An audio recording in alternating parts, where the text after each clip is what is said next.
Good evening, and may the force be with you.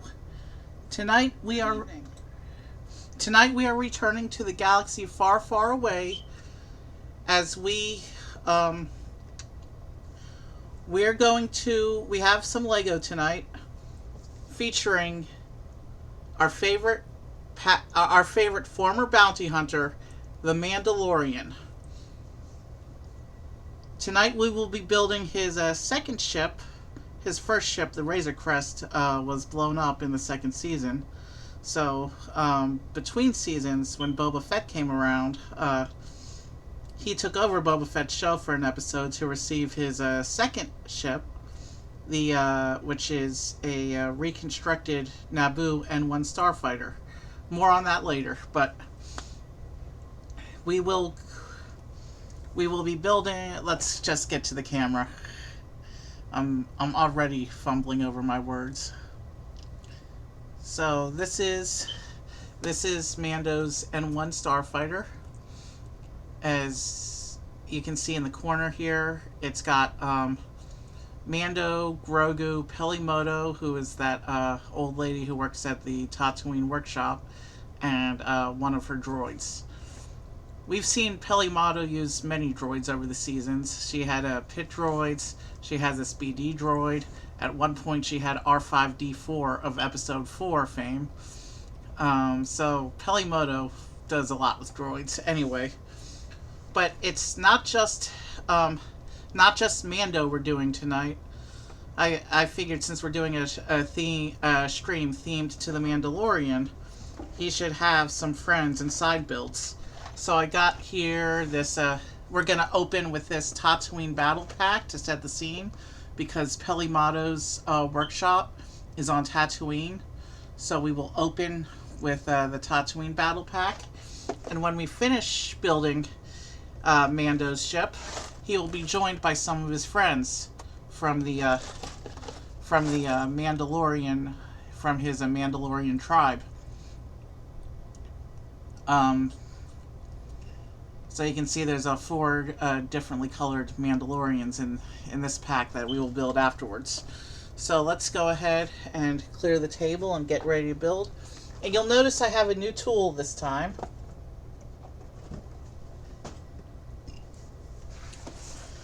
In addition to my regular tool, which I always have, just in case, I decided to try using this bowl to dump the baggies into as we open the pieces. The idea being to reduce the risk of pieces falling off the table. We'll see if it works. It'll make it harder to spread out the pieces. Maybe some of the bigger pieces we can lay out around the bowl, but it may make it easier. It may make it harder. That's what we will find out tonight. So let's go ahead. We'll start with the Tatooine battle pack to set the stage, to set the scene for the construction of Mando's ship. The Tatooine battle pack comes with a Tusken Raider, 2 Jawas, and the first R-type astromech droid in my collection. I do have BB-8, who's another style of astromech droid, but this is my first classic R unit. His name is, if it's on the box somewhere, maybe. I have it written down somewhere. Hold on. This particular droid, I don't know if it's written down anywhere in the set because I'm not seeing it on the box.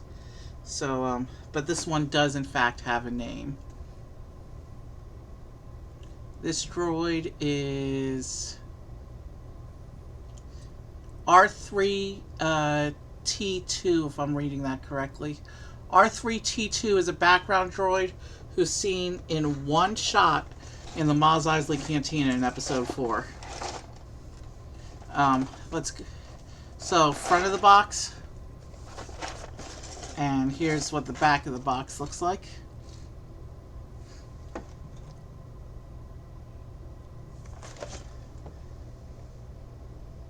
And it looks like the side build for this is what's called a battle pack, which is a thing they do in Star Wars, where it's 4 minifigures and a side build.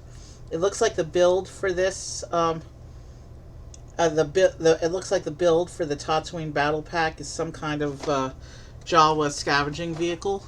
You can see how it has the crane arm to pick up junk from the desert. It looks like it's got some guns on it as well. Energy blasts that the Jawas used to disable droids and to capture them, which was seen in the movies. Let's see what's in here. We have, we'll set the box aside. And the area where I usually put my trash is currently taken up. I have some stuff being queued up for another LEGO stream, but I'll see what I can do over here.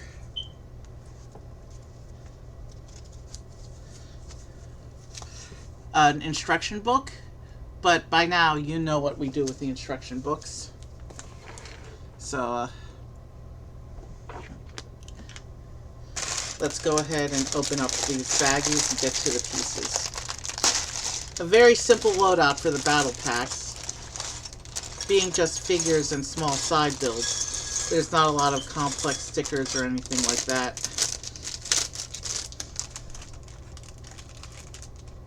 Some of the battle packs might have stickers, but this one obviously doesn't.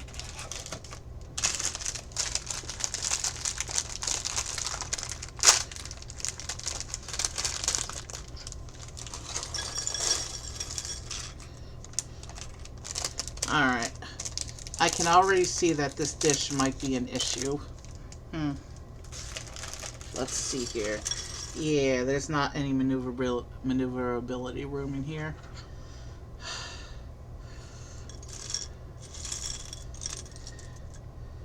What if we... Yeah.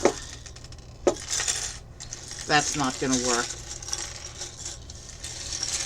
It was worth a try, but I don't think this dish is just too small. It might work with a bigger bowl, but I don't have any bigger clear bowls right now, so I'll just put that away after stream, and we'll just do things the way we normally do. Oh, let's pull up the instructions. Starting with the Tatooine battle pack here. And actually, I think I'm going to do both battle packs first and then go to the main build. It might be easier that way.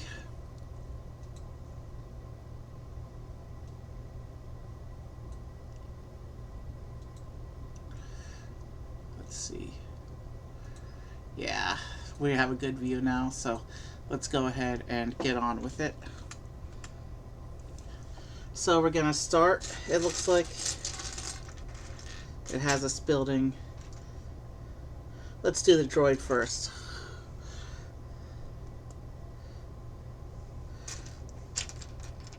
I always thought my first astromech droid, R-Series, was going to be R2-D2, because he's in like hundreds of sets. It's like every other Star Wars set has him. Prequel sets, sequel sets, original trilogy sets, spin-off sets, R2-D2's in everything, but instead we have R3-T2 here, who's cool, and it's cool to get a side droid as my first astromech, because it means that I'm not fully with it. And you know what him being an R3 means? He's cousins with my mascot, R3EV. You might remember from past streams. So here's R3-T2. And this page also has instructions for the Tusken.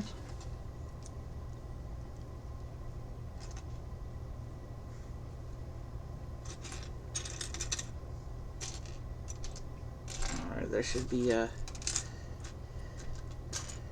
There's the head. Tusken's got a cool molded head here. It looks like he also gets a weapon.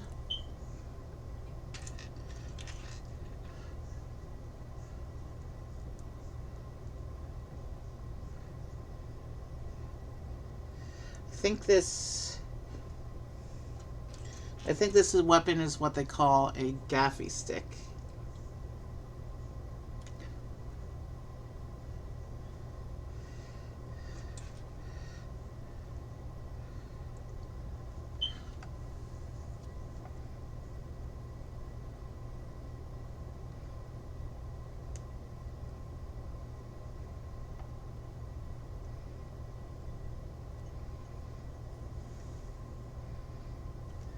So there's our Tusken.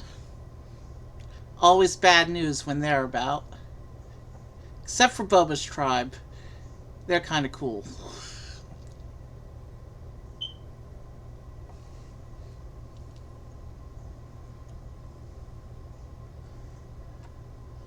And as always, we can let the characters watch the build.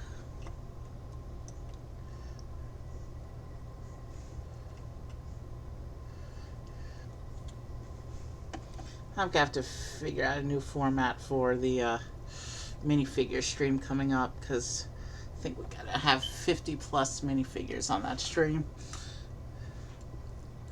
Oh, the Jawas get stud shooters. Oh, let me make the Jawas real quick.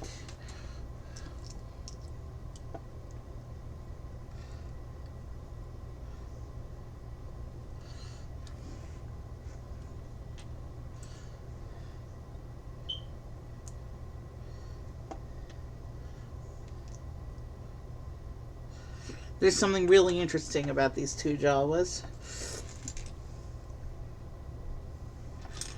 which is why I'm building both of them first before I show you.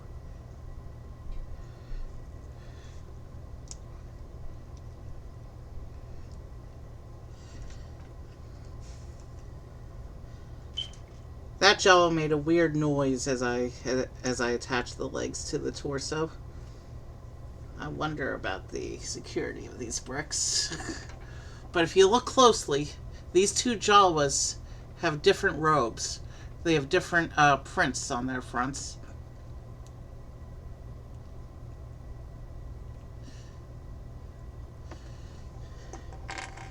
And we'll just put them into the lineup. They have the short legs, so they can't sit. Oh, and they get stud shooters.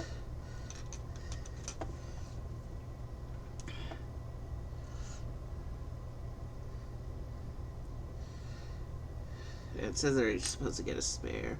I'm not going to arm the Jawas with their energy blasters right now.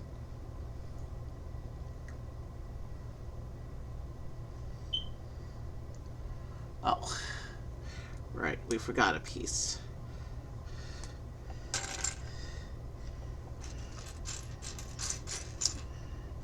And these are the small kinds of stud shooters, which means it's going to be very easy to accidentally trigger them. So probably, yeah. So with that piece in, you put the stud on front, and then if you press this piece down, it shoots the stud. And I have my finger in place so it doesn't fly, but yeah. So what we're going to do is, to prevent misfires, it says that each of them gets a blaster and then a spare bolt. So I'm just going to stack these four for the stud shooter and then set them to the side. So there's our ammo pile, and we'll make the two stud shooters. We got to do one more.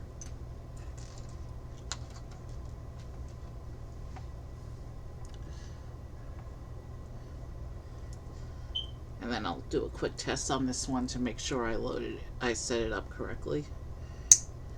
Standard procedure when you have functional weapons. Yep, we loaded that one correctly. So we have 4 plasma energy bolts and the 2 stud shooters for the Jawas, and now we can get started with the build.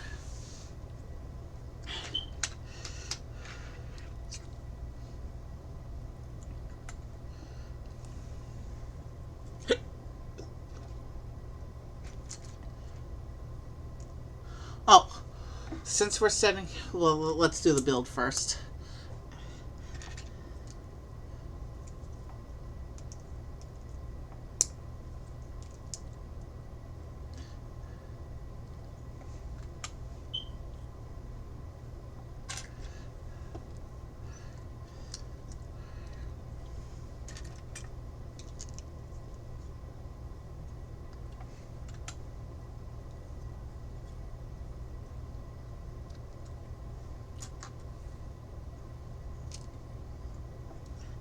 Alright, so what we're building now is some kind of Jawa scavenging vehicle.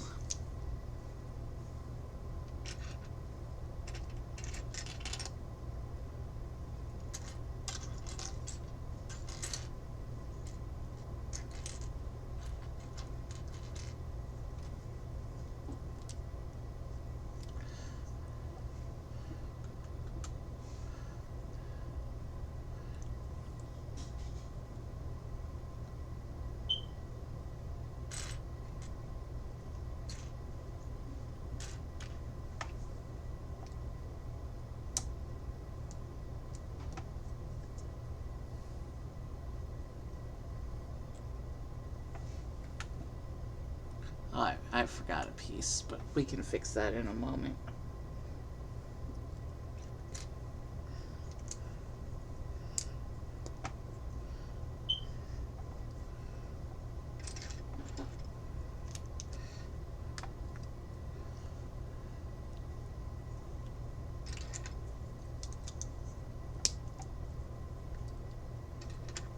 Interesting use of axle plates here.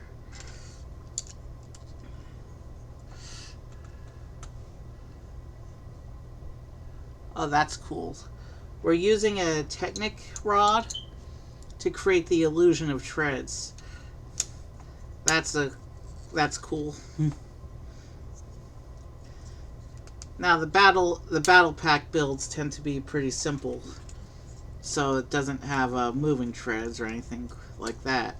So I think this will be my first ground vehicle not to be rollable, but whatever.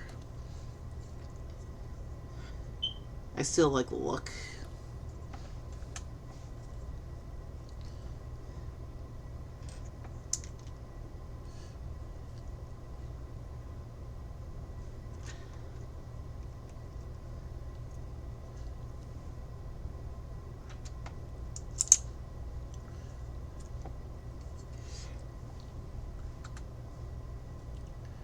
Okay, so it looks like the majority of the body, the main feature of the body, is this turntable on which the crane arm is going to go. But I put it in the wrong spot. It goes there.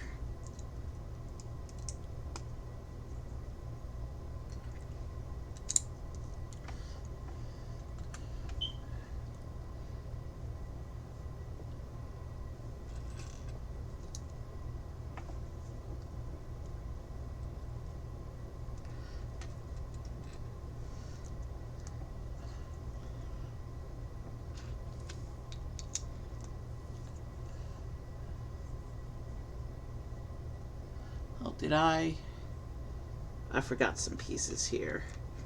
Let's see if I can squeeze my fingers in there.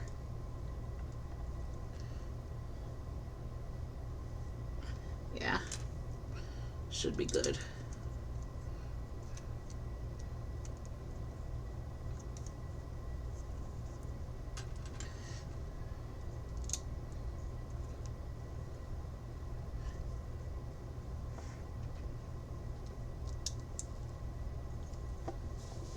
Alright, we fixed it.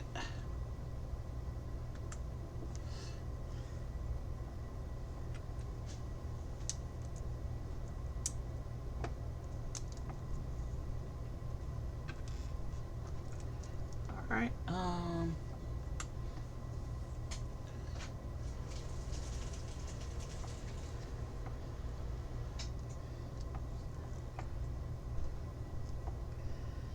so this little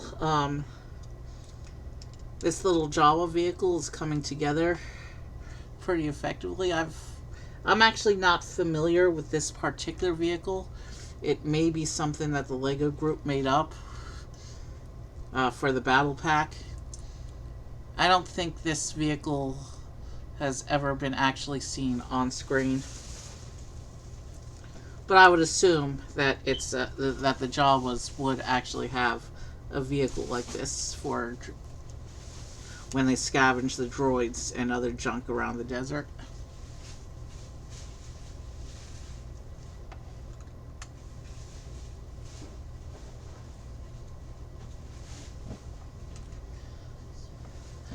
know it's hard to see what I'm doing right now. My fingers get in the way, and the side I'm working on is facing away from the camera for the reason that I need to be able to see what I'm doing, but I'm trying my best. You can kind of see it upside down now is what I did. Okay, what's going on here?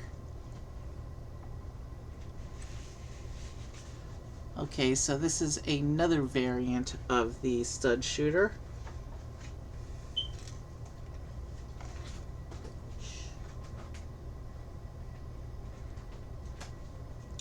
And this is a stud shooter variant with a plate attachment for use on vehicles. So of course we gotta test it real quick. Yep, we're good. It works.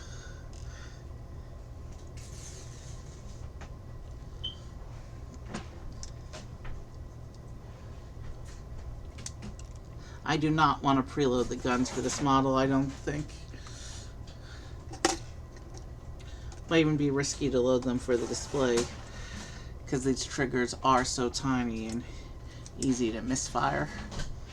It's not like the bigger blasters on the mechs. I could just go... Sorry about that.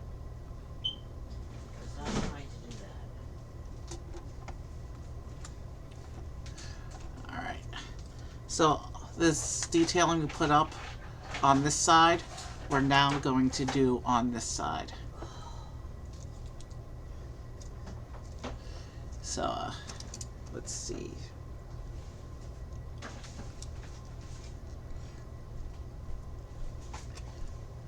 Ouch.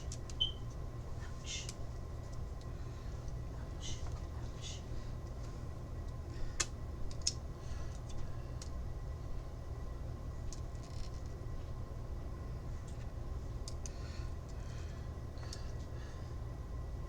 Alright.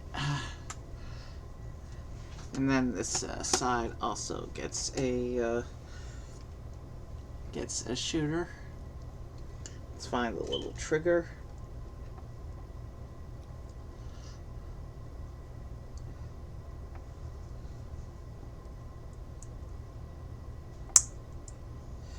Let's test it real quick.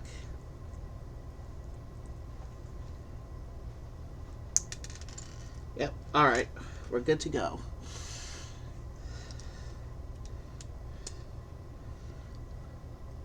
I guess one way, if you really want to think about toy safety, one way to make the stud shooters not an issue is just don't put that little trigger piece in the top. But then you're not really following the instructions, are you? So I'll just leave them unarmed. I'm not going to load them.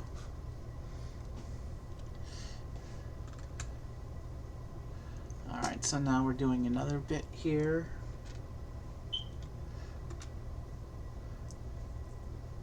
So we have these clips gripping upwards. Not sure what this is, what these clips. Well, we'll find out shortly, I guess.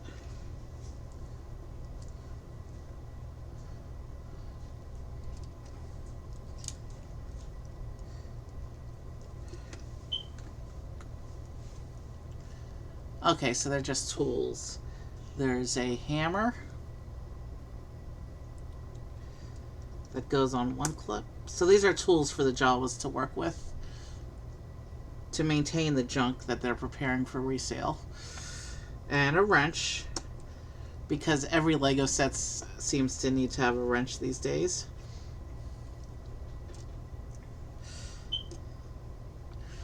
I know I didn't really show close-ups on the tools. I don't think I need to. You've seen them 100 times. The wrenches for sure.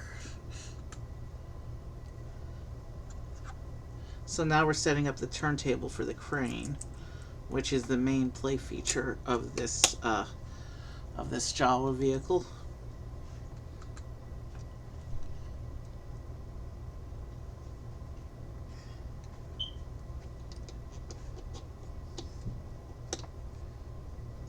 Okay, so this is on a pin attachment.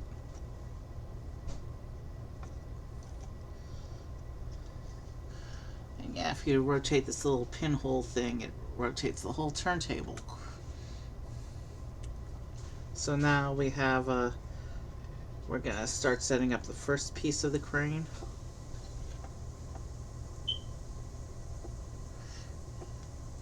That will attach into the pinhole like this.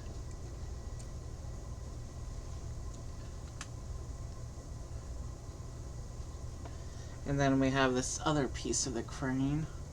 It looks like it gets some pins on it.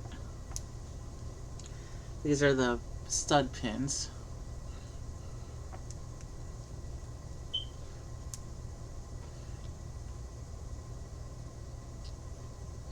And then in one of the stud pins we put this little piece here.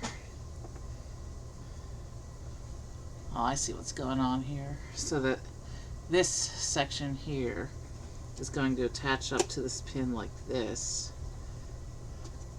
Oh, I see what we do here. And this is just telling us to create another stack of ammo for the stud shooters. Well, it says to load the stud shooters and have 2 more bolts off to the side, but you know what we're doing with that. Safety first.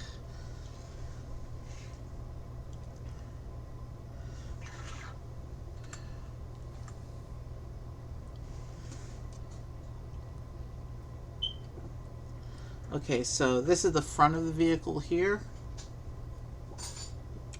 I could imagine those big, huge Jawa sand crawlers having a couple of these in the base, kind of scavenging teams.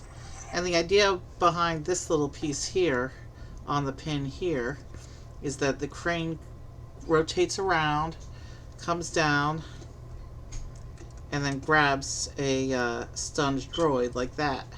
And then it can take it up and bring it back to the sandcrawler for maintenance and resale. That's actually kind of cute, having the droid hanging from it like that. So that's how the crane is used, to pick up droids like that. Anyway, since this is a side build for tonight, let's go ahead and take it off and bring out the other battle pack. And I'll take these spare parts off as well. I'll just put them in the little glass bowl that we ended up not using. See, that little glass bowl does get to have a little use for tonight after all. Alright.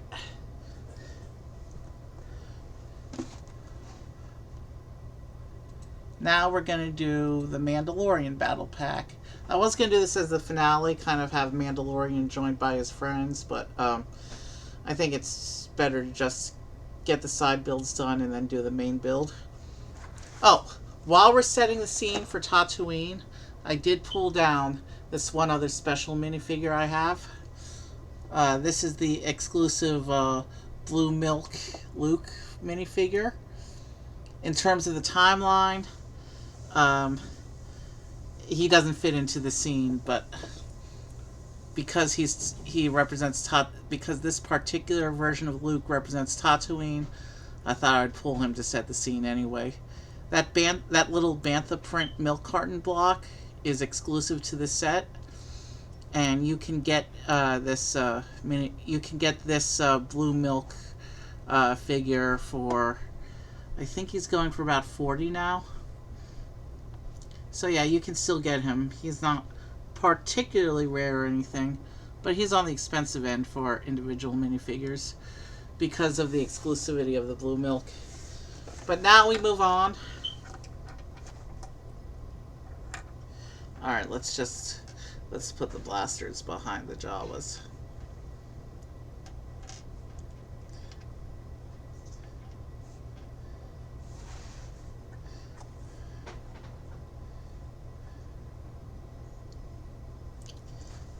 But now we can move on to the Mandalorian battle pack. This one has 2 side builds. A speeder, a little bit of a barricade, And it looks like all 4 of the Mandos get stud shooters. And then on the back, you can just see another view of everything. So yeah, most of the battle pack side builds are variants on a speeder. Some of the Clone Wars ones have mini walkers as well. I do plan to get some more of the battle packs, and in fact the minifigure stream is going to include one Imperial era battle pack,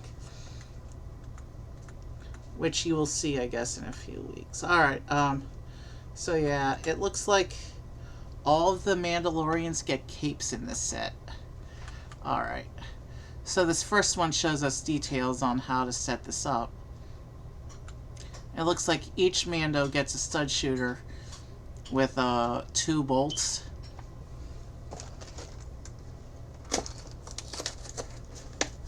And unlike the Jawa blasters, which are just plasma energy for disabling droids and tech to capture them, these Mando blasters are actual blasters, set to kill.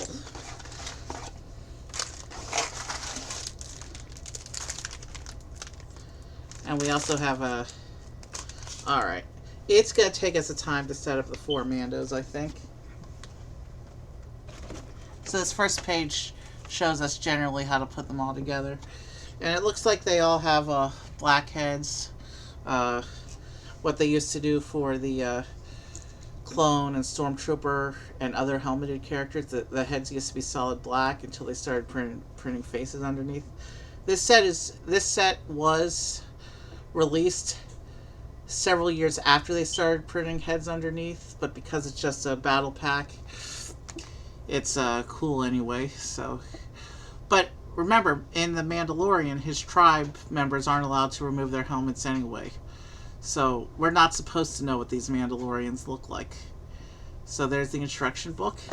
As always, we put it off screen. We do have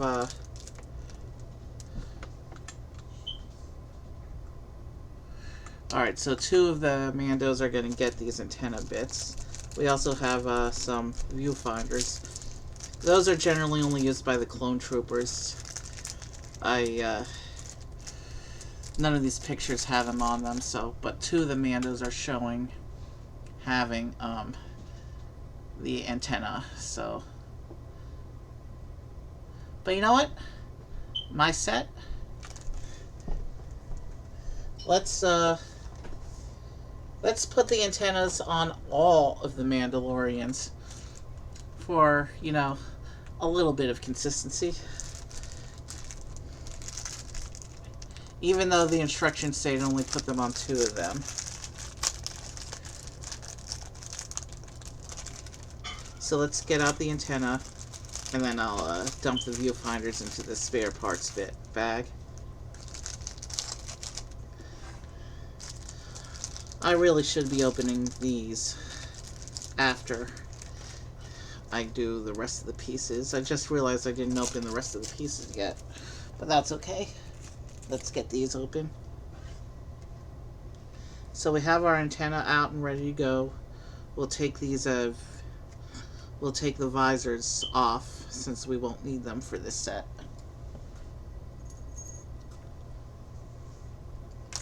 And now let's get these bags open.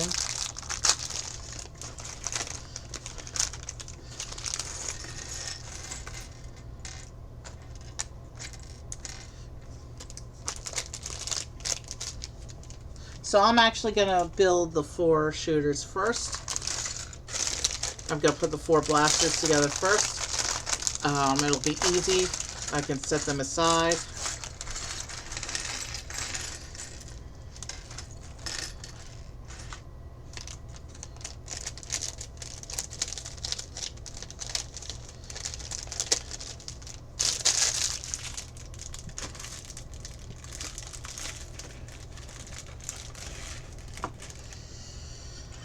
And we have this little cardboard packet that's going to contain the capes.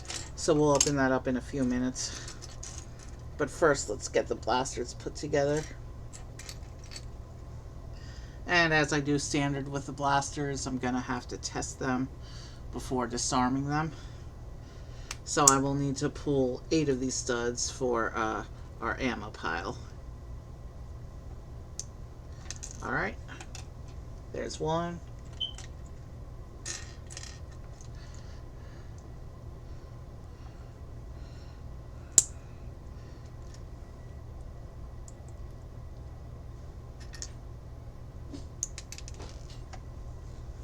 There's 2. And actually, these stud shooters are identical to the ones from the Jawas. So you can differentiate them by color of bolt, I guess. So I probably will need to load them up for the display, with all the risks that are associated with doing that. Although once I put them down, they should be okay. So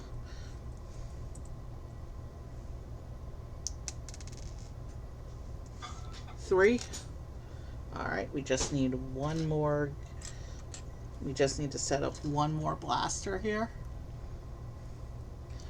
This is actually the second Mandalorian battle pack, and they just released the third one as well.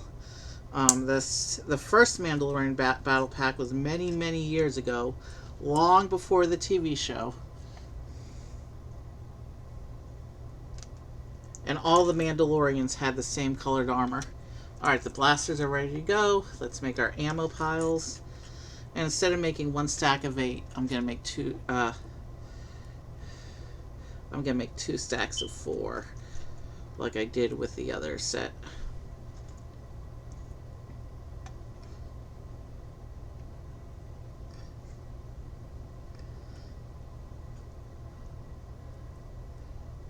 And we still have a bunch of trans red studs left over. They must be used in the build or something.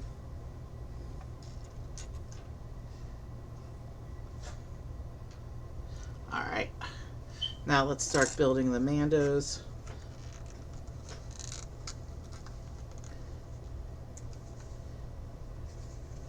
Let's pull this open. So I have here 4 capes. So there's a brown, a dark brown, a green, and there's 2 brown ones, a green one, and a black one. So it says that this first light blue and gray Mandalorian is supposed to have the black cape. So let's go ahead and start putting our guys together. Yeah, that's the one with matching sleeves. And he has the gray and orange helmet. Oh, before I put the head on, I have to put the cape on. These are my first minifigures with capes. I have a lot of minifigures, but these are the first ones in my collection that came with capes. So I've done capes in the past when I had a collection many years ago, but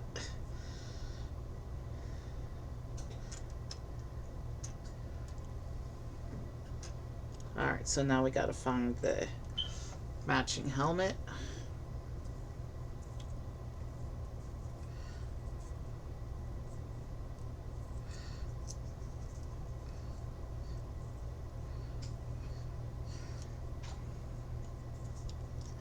There's our first Mando.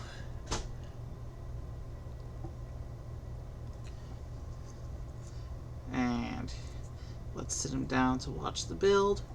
And we will come here. Now we got to put the other Mandos together.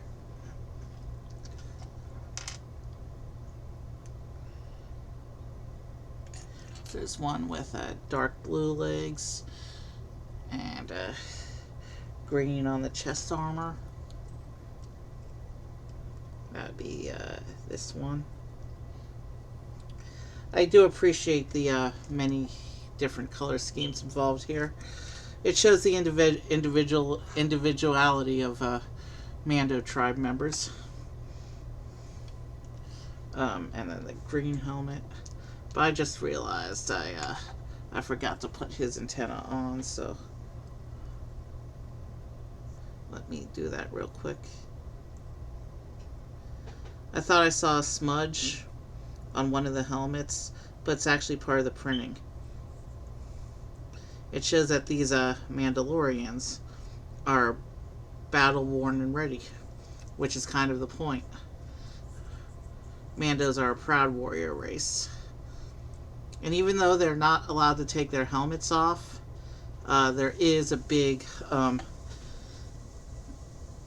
their tribe does have a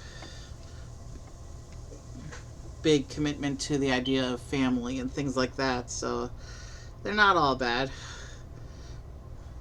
Oh man, I forgot this one's cape. This one gets a brown cape.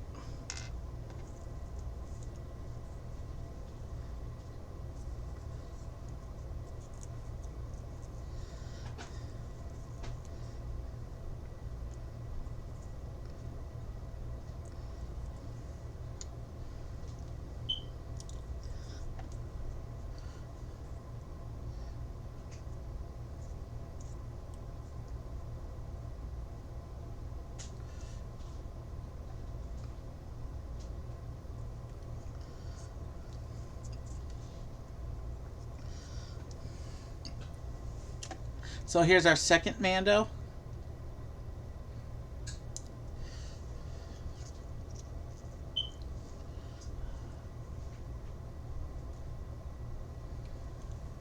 And then we're building this third Mando.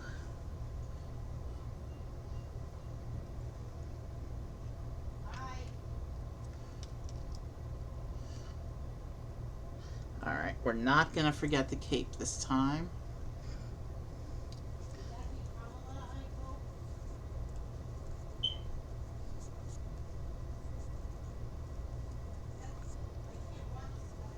Alright, we're gonna put the head on, and then the helmet. This one gets the brown helmet.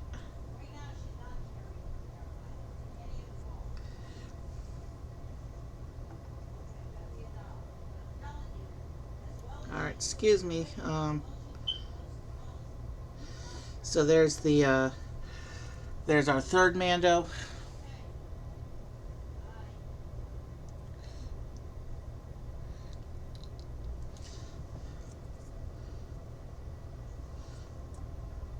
And now we will do the fourth and final Mando, who's back to being colorful like the first couple.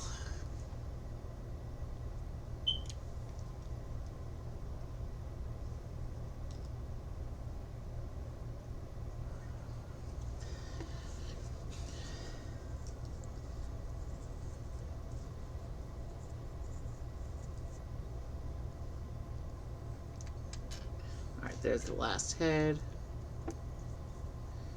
We need the, this one's not sitting straight. We need the helmet. Oh, this one's got a beautiful purple marking on the helmet.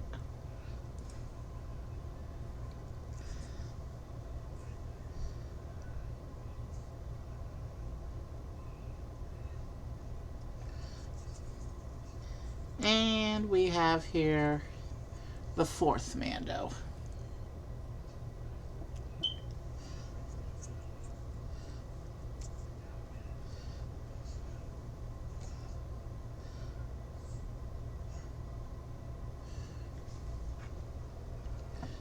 Alright, so we have all our Mando warriors out now. We have the blasters done, ammo piles ready. Let's go ahead and start our build. So it looks like we're going to start with the speeder.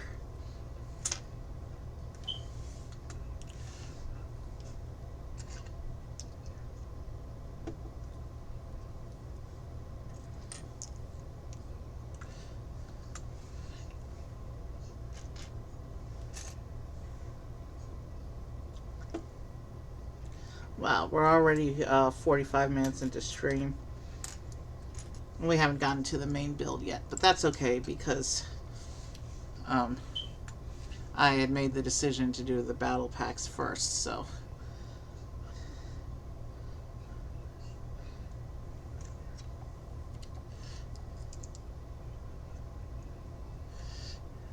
So we have Tatooine set up, we have the Mandalorian tribe set up, and all that's left is for Mando himself to make an appearance shortly.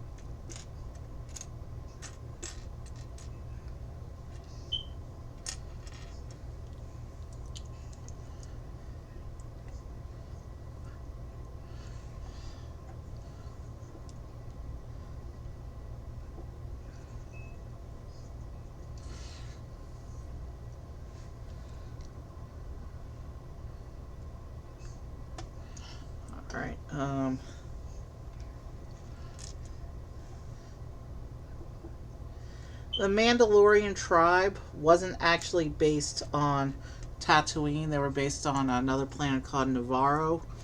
But the Mandalorian itself, the Tatooine figures prominently in the show. So I kind of took creative liberties with the setting. Oh, that's cool. These two curved slopes on the front are not the same. Are not the same color. What that means is that the Mandalorians, the Mandalorians have either decorated this speeder with tribal patterns, or not really patterns, but with a non-standard color scheme, or it shows age, wear, and damage. Either way, it's cool that it's not all consistently the same color on that front curved slope there. You can see the tan and the gray.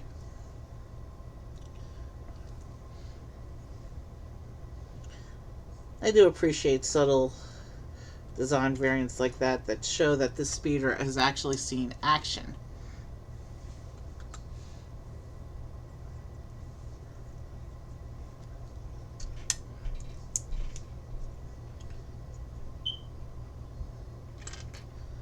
What's cool about the battle packs is that even though there's so many speeders in them, all the speeders are a little bit different. No two of the battle pack speeders are exactly the same.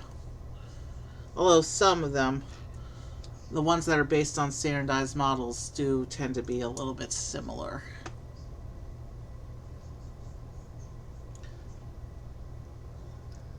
But it makes sense that standardized models of speeders, all the builds for them would be similar, even if not identical.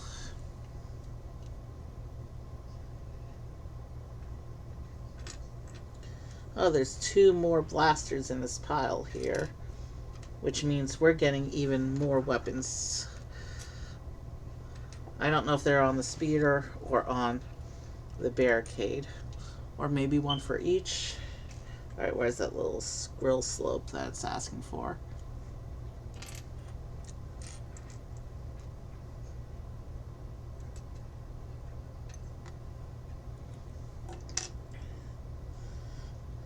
There it is.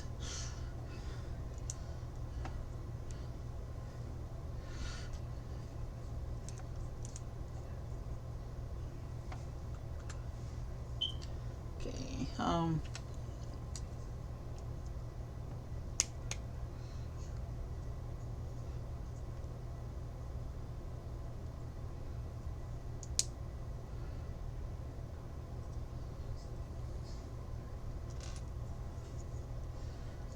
these little wing flap pieces give a nice little bit of shape to the speeder. Alright, so now we're putting the guns on.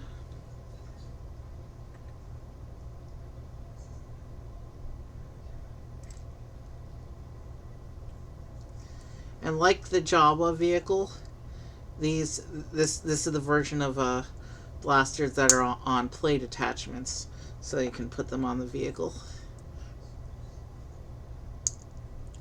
Alright, that blaster is go. Wow, so that's actually the front of the speeder, because that's the way the blasters are pointing. Where'd the other one go? There it is.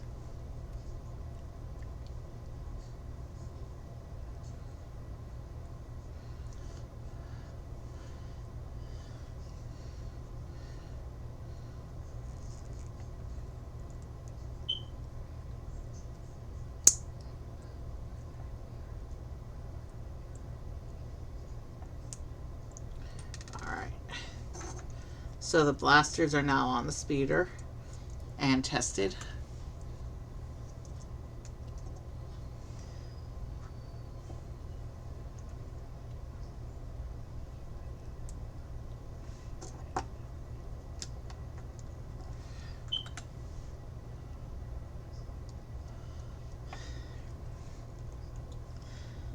These little bits on the sides locking the blasters in place are also not the same shade of gray.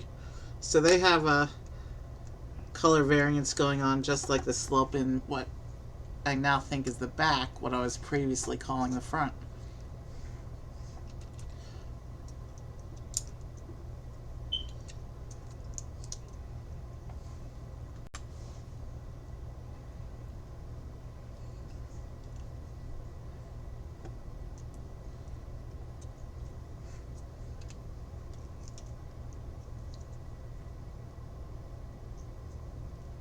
Okay, that wasn't all the way on. Now it is.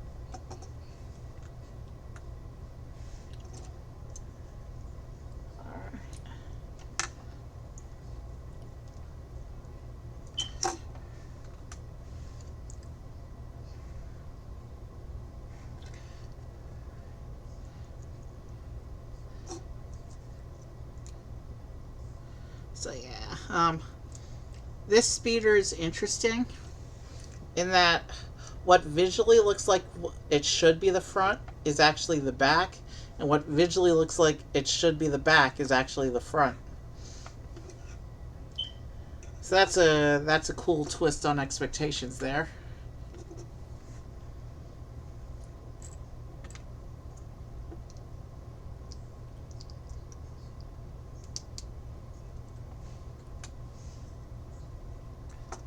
So it looks like we need to stack up another rack of ammo for the Mando set.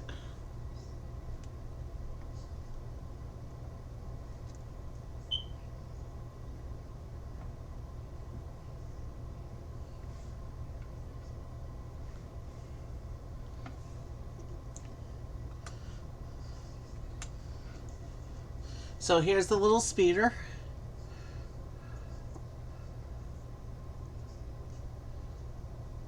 It's come to my attention I didn't give you a full close-up on the Jawa vehicle, so here's that real quick. You can see the crane arm. There's a little place in the front for the Jawas to sit. And then in the back, the tools on the clips there. And then, of course, those little guns in the front. And those Technic strips at the bottom representing treads. So there's your close-up of the Jawa vehicle. Let's get back to the Mandos. Here's your close-up of the speeder.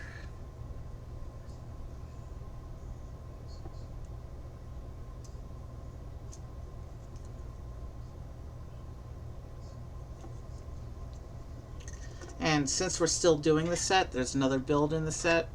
We can keep it on the screen for a little bit longer.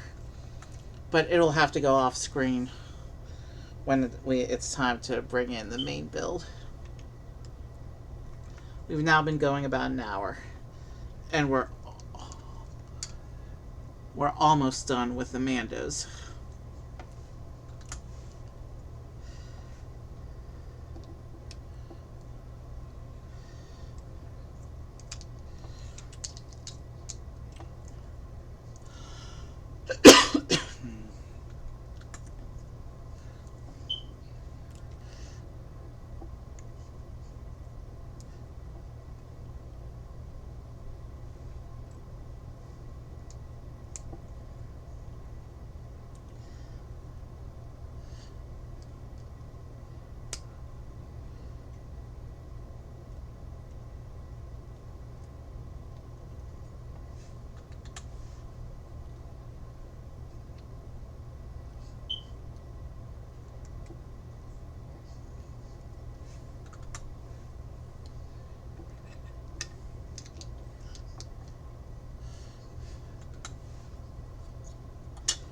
Interesting.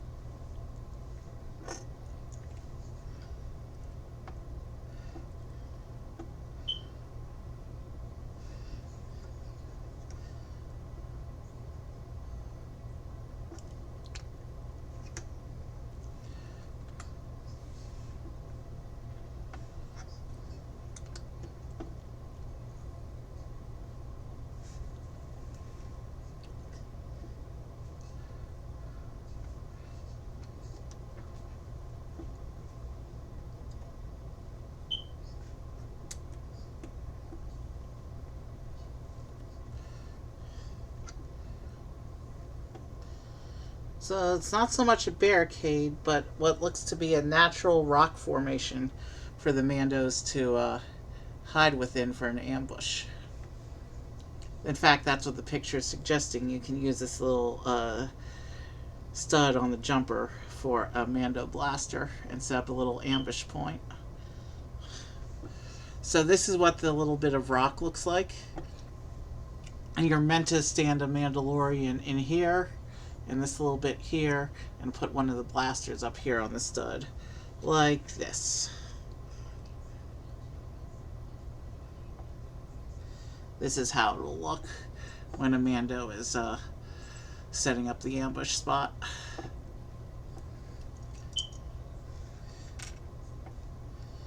So yeah, not much to see. It's just random bits of rock and stuff. One more look at the little speeder. And we can take these off now and prepare for Mandalorian himself. But you know what? Let's move everyone over a bit to make room.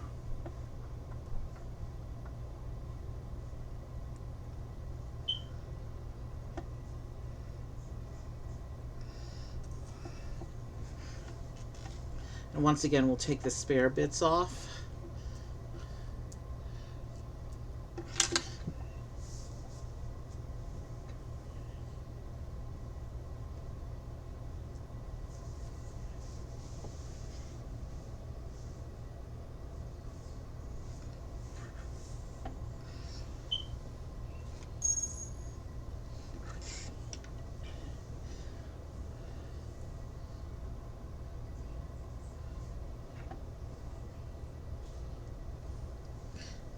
Here. Oh,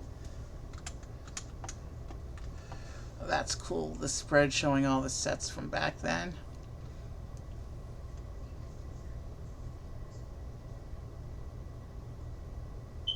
Interesting. And here's an advertisement for the video game.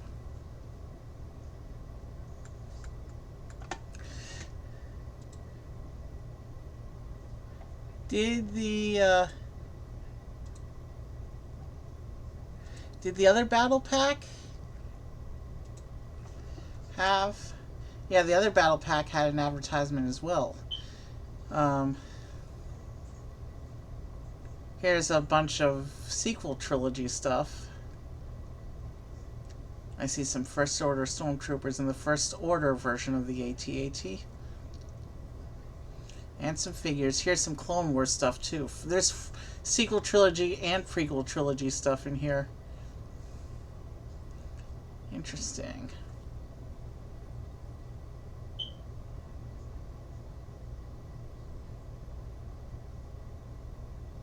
Well, none of these sets actually look familiar. I must have completely missed the announcement for that wave. Anyway. Let me turn this off for a minute so I can give you one more view of the big box, because this is a big box. So the reason the stream is happening, well, this is a big box. You can see it can barely fit the whole thing in frame, but there it is. And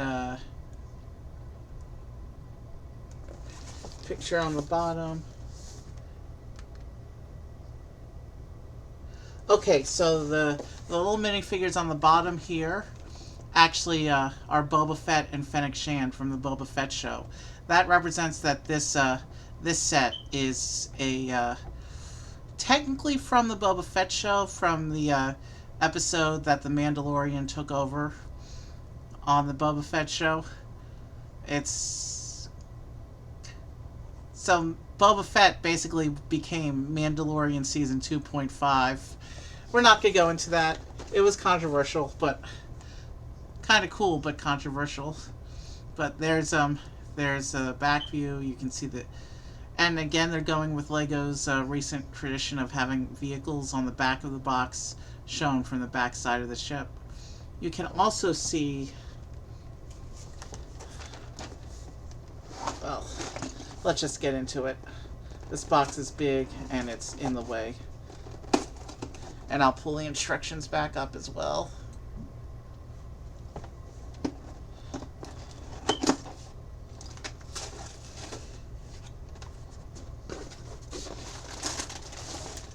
So, we have here this big, huge instruction book,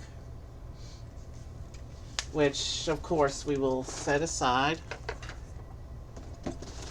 And now let's see what we've got going here.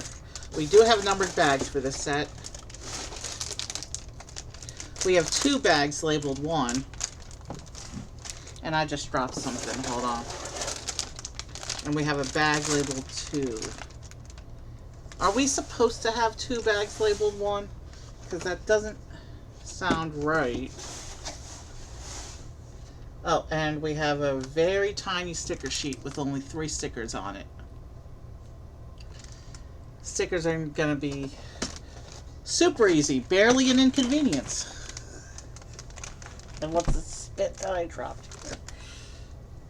Okay, so the spit that I dropped, it's just the pamphlet about, they say they're going to paper, but they haven't actually done so. So, okay, let's make sure nobody fell off the table. No, it's just the Jawas. They have to stand rather than sit because they have the short legs.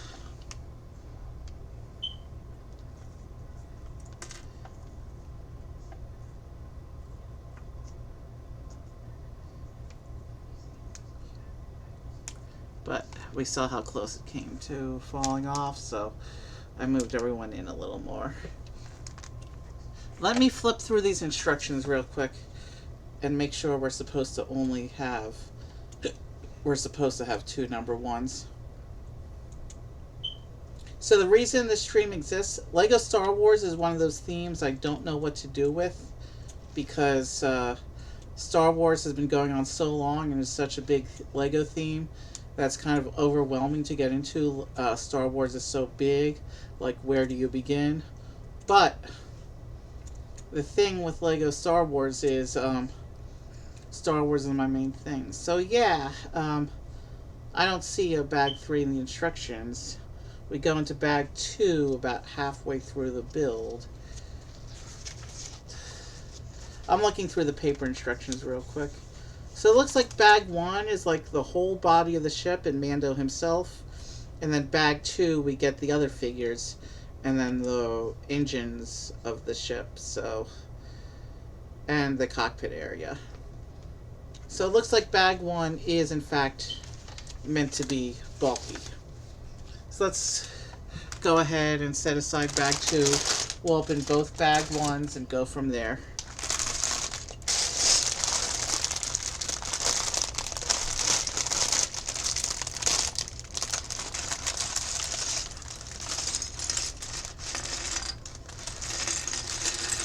And you can see this, like many Star Wars sets, this set has a lot of gray.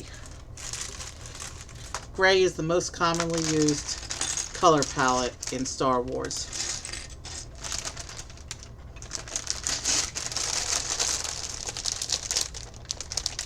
So, the N-1 Starfighter, I don't think they ever answered how Pelimato actually got an N-1.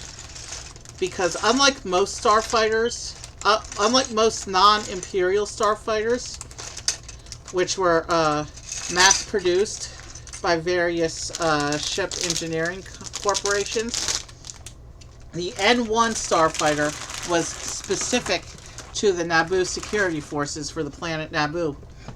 So, how a crashed N-1 ended up on Tatooine, I don't think they ever answered. What happened there? I'll have to figure out after stream what fell. But yeah, so I don't think they ever answered how a crashed N-1 ended up on Tatooine, because the Naboo typically keep to themselves. But there was a crashed N-1 starfighter on Tatooine that Pelimato found and rebuilt for Mando.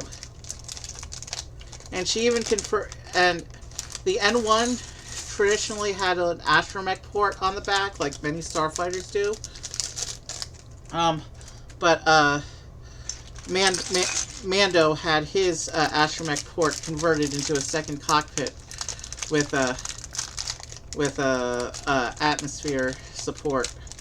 like the main cockpit, so that Grogu would have a place to sit. Grogu, Baby Yoda, the child, whatever you want to call him. Alright. That's a big lot for bag 1. This may have been a mistake. But let's try it out. Let's see what we can do here.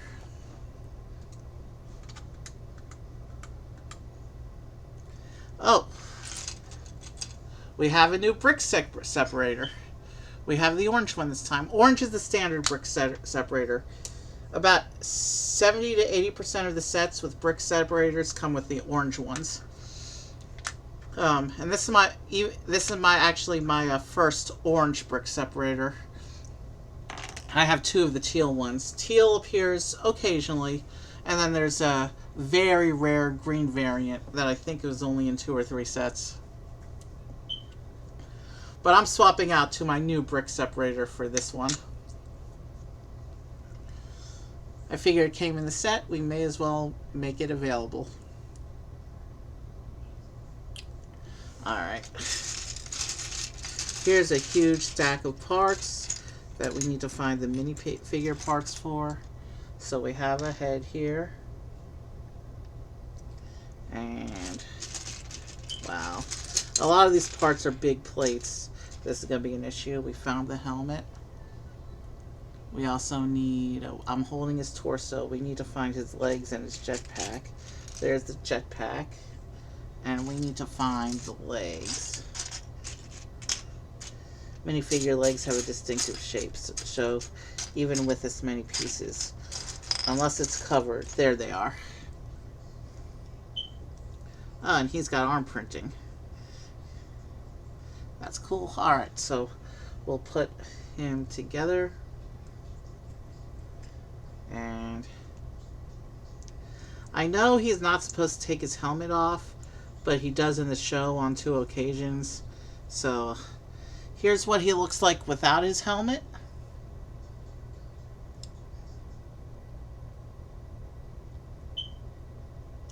And then this is what he looks like with his helmet. So now this is what he looks like with his helmet. And there's his jetpack.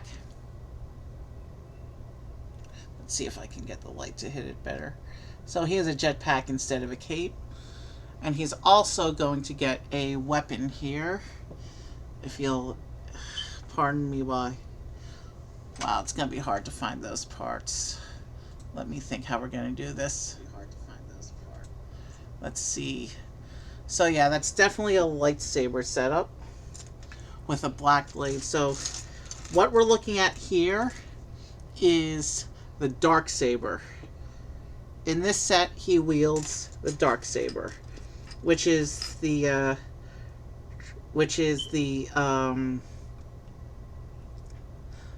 famous Mandalorian lightsaber that whoever wields it is considered the true leader of Mandalore. So here we have the darksaber. And LEGO actually hit some controversy with this model for the darksaber because the darksaber had a distinctly shaped blade as far as lightsabers go. And since its lightsabers are round, I'll go ahead and let him hold this while sitting.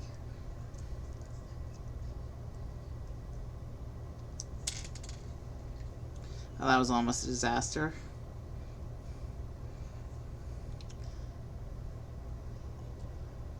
There was a period of time where Maul held the darksaber, and then there was an Imperial leader, Lord named Moff Gideon, who also had the darksaber for a while. But now we can actually get to trying to build this thing with its various shades of gray. At least we're starting with a distinctly shaped gray piece, if we can find it in the pile.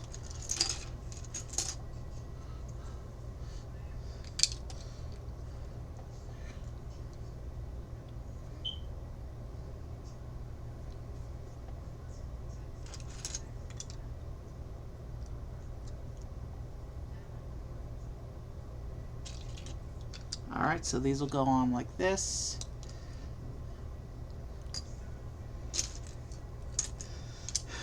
And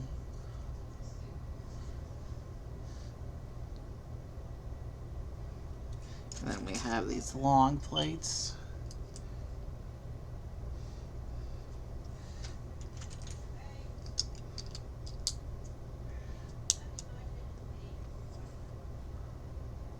Oh, I missed that bracket. Okay. This is one model where if we miss a step, it's going to be hard to go back and fix it. So let's try. I'm going to try and pay better attention. We're already working on. So there's the beginnings of our ship. We're starting to build up the body frame for the ship now.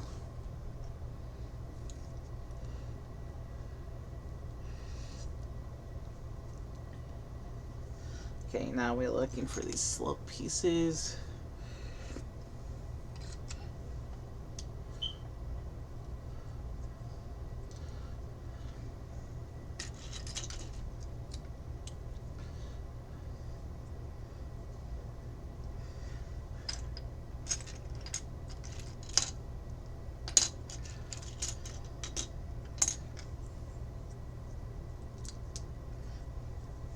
Alright. I need the other side of that.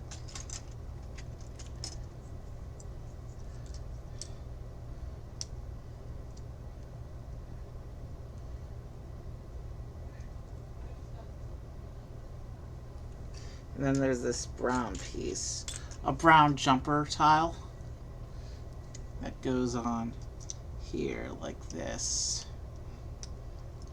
And then one of the internal colored pieces that's not going to be visible in the final build. And this goes on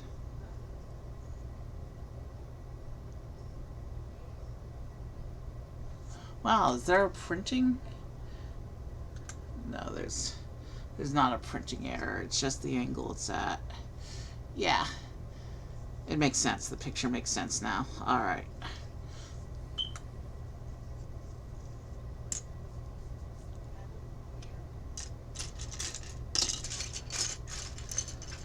We're just going to have to keep going. Oh, and this is cool.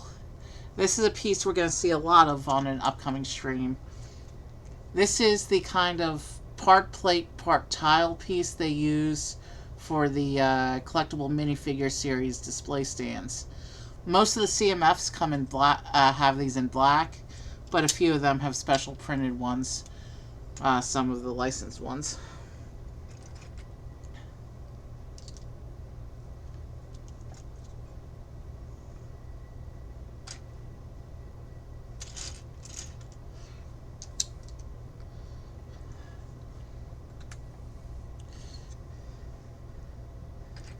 So it looks like what we're doing right now is a lot of setting up the frame and shaping for the body of the ship.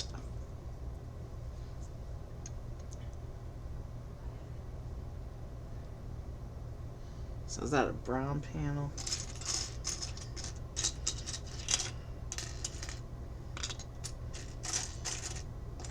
I also see the lightsaber piece in this pile in silver. You know what? That's the spare.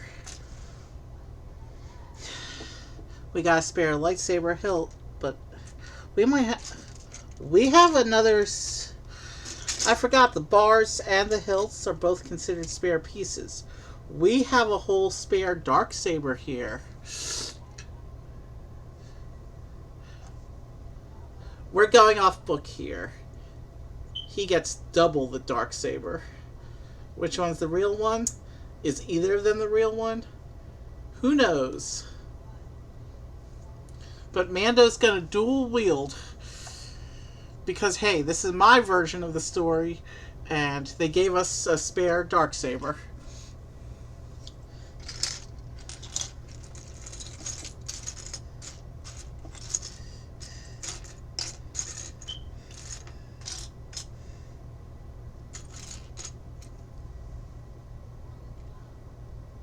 Now that's supposed to be a panel, not a slope.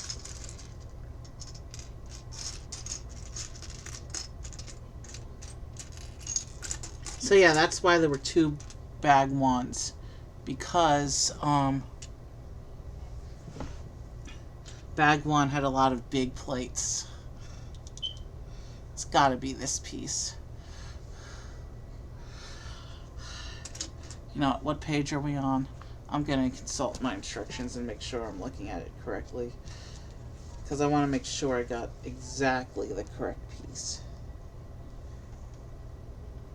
Yeah, we're good. I interpreted the image correctly. The piece was printed pretty darkly. That's why it was necessary to do that. But now that we got the correct piece for sure, let's keep going.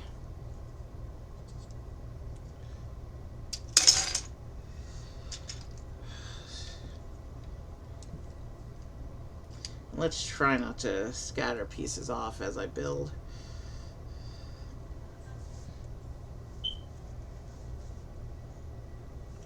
Alright, we need one of those curves for the other side.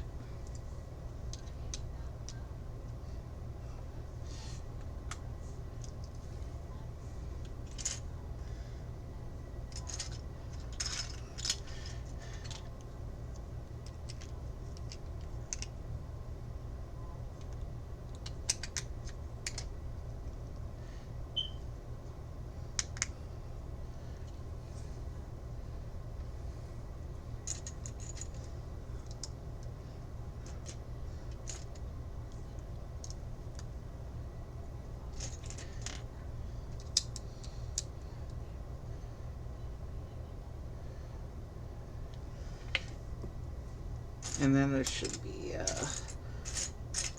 a blue plate with groove. It goes right there. And I dropped a piece, so let me see if I can retrieve it. So yeah, this is the frame so far. It's coming along, but we still got a long way to go before it before it becomes recognizable.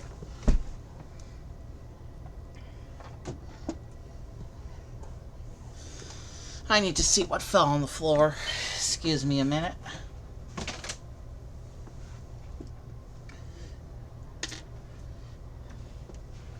Okay, a wheel-shaped piece. That must be for part of the engine attachment.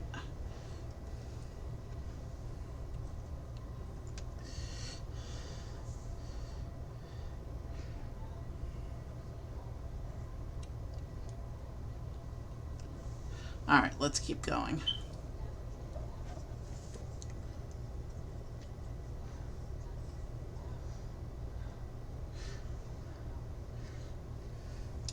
And now we just gotta put these slope bricks.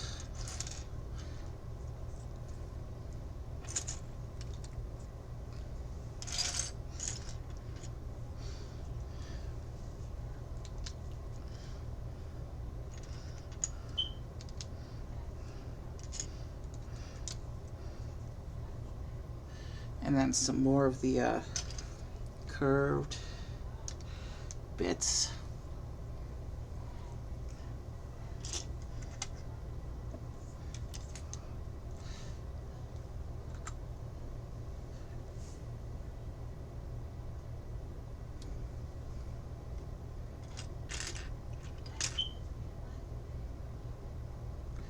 Alright, so these are gonna go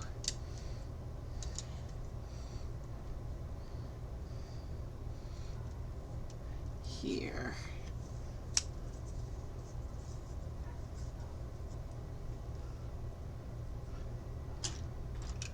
So big long plates to secure these framing bits.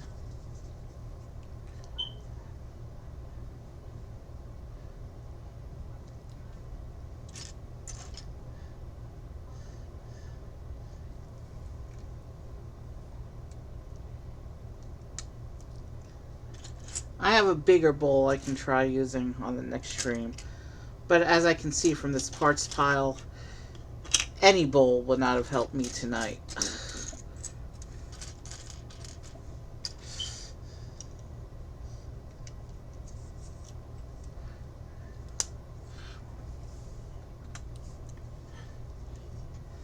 Okay, these big long wedge pieces.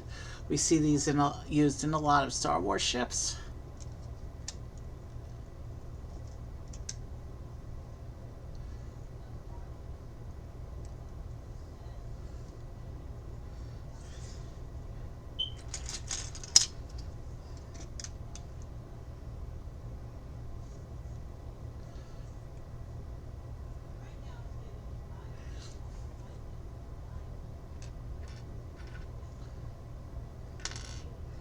And now we're gonna start putting in, it looks like some shaping. I'm still not 100% sure which way is front and which way is back, but it will become obvious soon enough.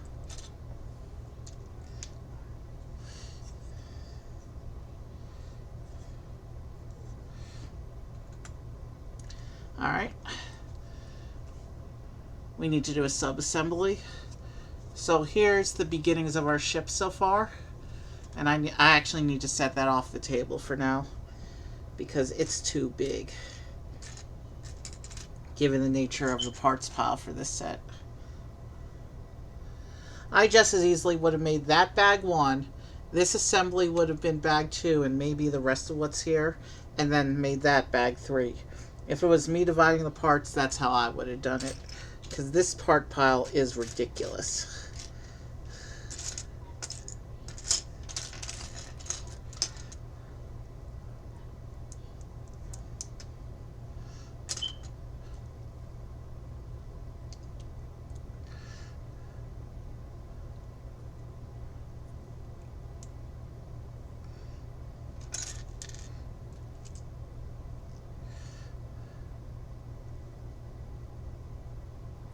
Okay.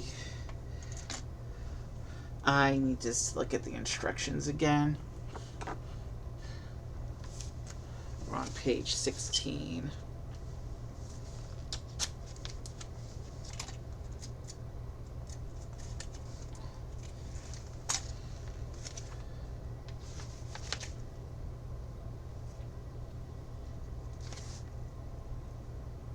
Yes, alright. Those are the specialty bricks. Okay.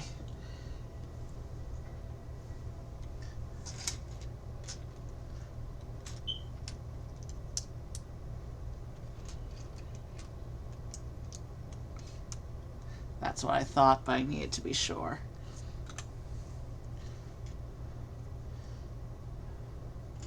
Let's see.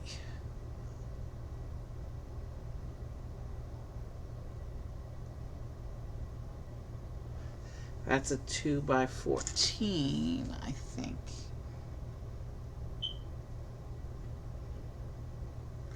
That's a 12, so it's not the correct piece. Is this the piece? Yeah, we're good to go.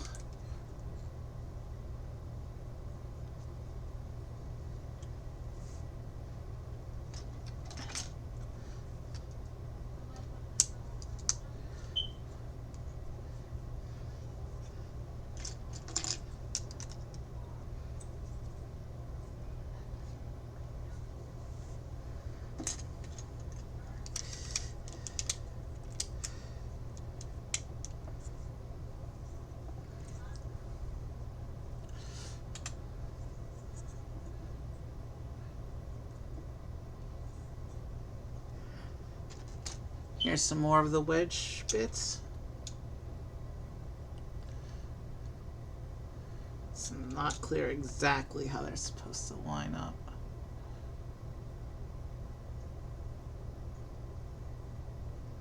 Yeah, it is. I think I know what we're supposed to do here.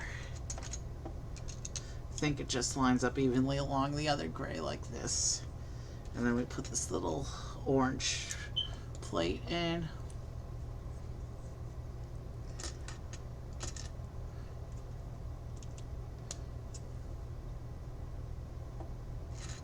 Not sure why we're doing two 2x1s instead of one 1x4 there, but whatever.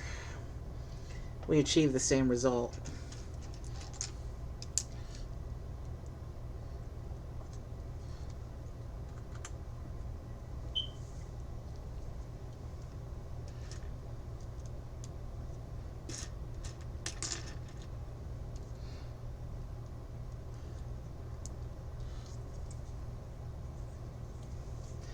And then we have these really interesting plates with a stud on the end. I've actually not seen this particular piece before. There's a little 2x1 plate on one end, and then a big bar, and then a stud on the other end. And it has us attaching two of these to the front of the ship, or back. Actually, based on the shaping, I think this is the back. The N-1 has a distinctive shape. And it is starting to come together in terms of recognizable shape.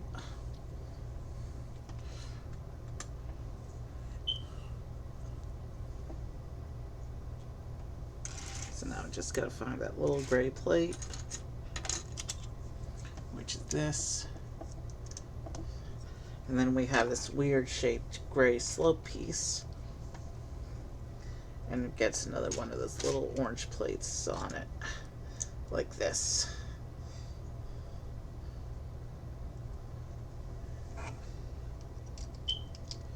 And that goes over here, like this.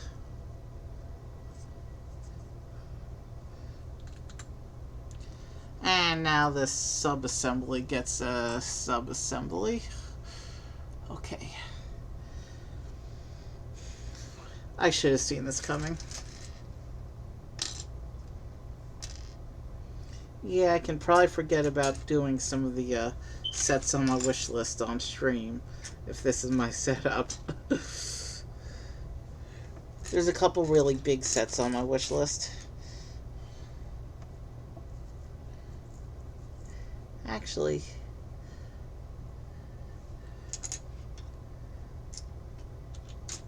if there's a set I want to stream, I will find a way to make it work.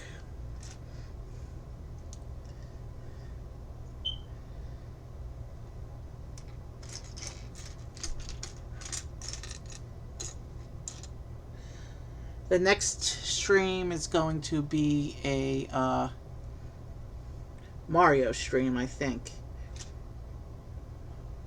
Depends on whether the rest of my minifigure stream parts arrive or whether the Mario stuff arrives first.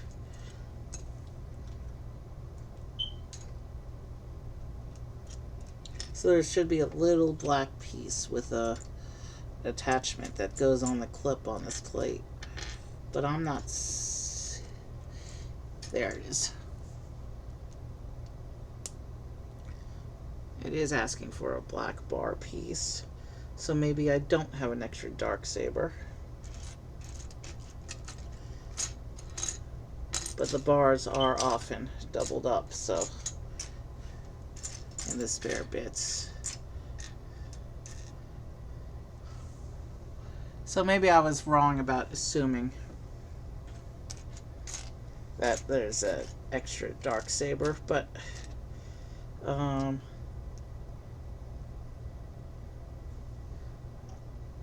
yeah, let's go ahead and pull it off for now until I know for sure.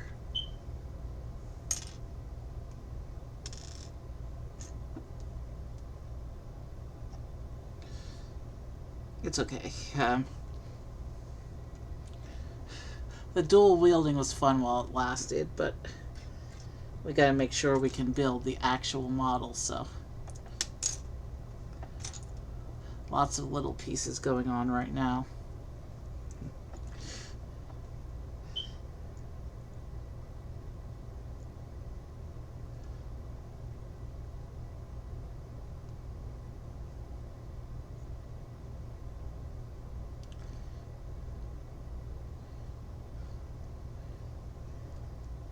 And then there's this pointy piece here. This pointy piece is actually rubberized, probably because it comes to a sharp point. Some of the sharper pieces they do with a softer plastic. You can see that, you can see it how it flexes there like that when I do that. Because it's so pointy. Anyway, let's keep building.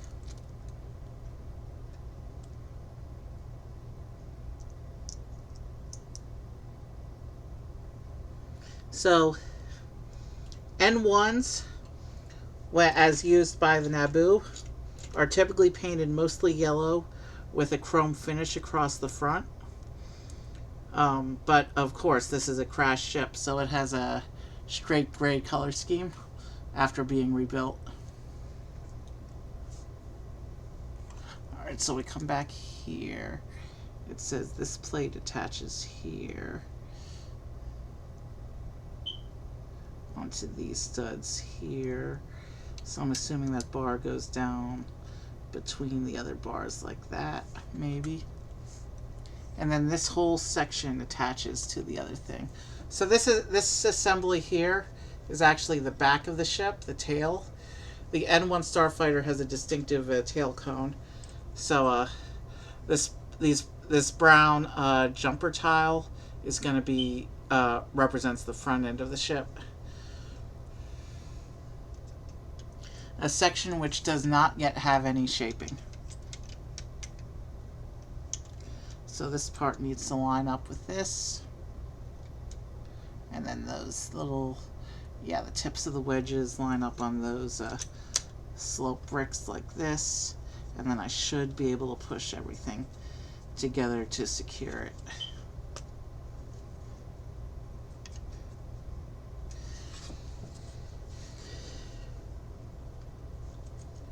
Okay, wire. Alright. Alright. So this is what we've got so far. It's so long it doesn't really fit on camera right now. I didn't realize. I mean, it was a bigger box. So the reason I have this set, I try to start telling the story several times, and I keep getting sidetracked. So, like I said, I don't really know what to do with Lego Star Wars. It's an overwhelming theme to get into because it's so big, and it has so many sub-varieties. You have play sets, display models, dioramas, one-off things, statues, and it's kind of hard to figure out what you want to do with it if you're a guy who likes everything Star Wars. So for that reason, I was kind of avoiding doing a lot of Lego Star Wars. But I was walking through a store last week, and I happened to see this set on clearance. This is normally a $60 set, but where I found it for hold on, what's this doing? I found it for I'm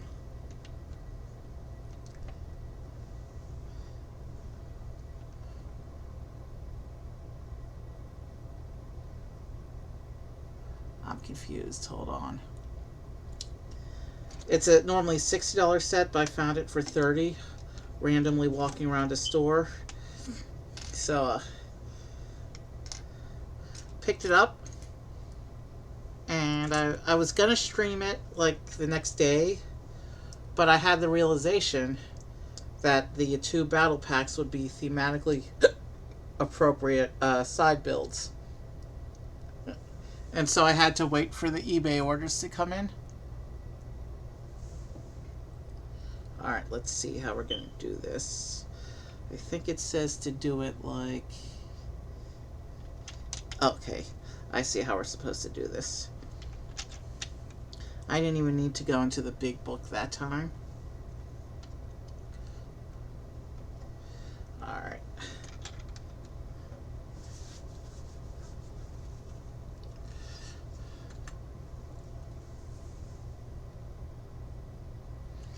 And then we get some trans light blue studs.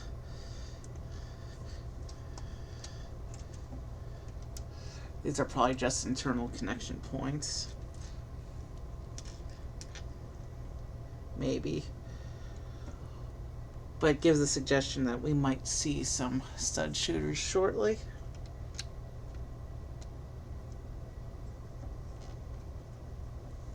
I put those in the wrong place.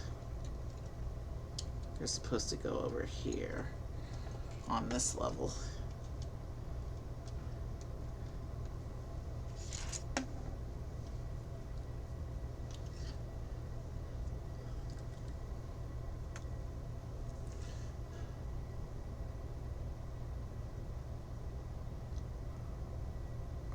says turn the ship around and look at it from this side. Okay.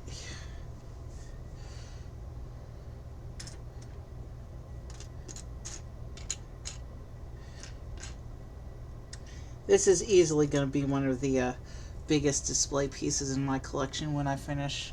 Not quite on the scale of the Black Pearl, but it'll probably end up with a similar footprint to the dinosaurs in terms of space involved. Space. No pun intended.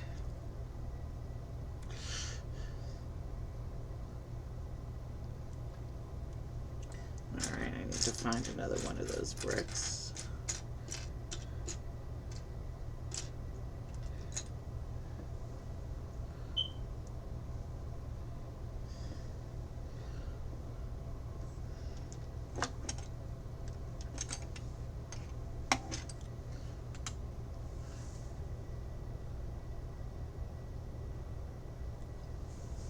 Alright, so we get some more of these curved slopes going on. Setting up the side.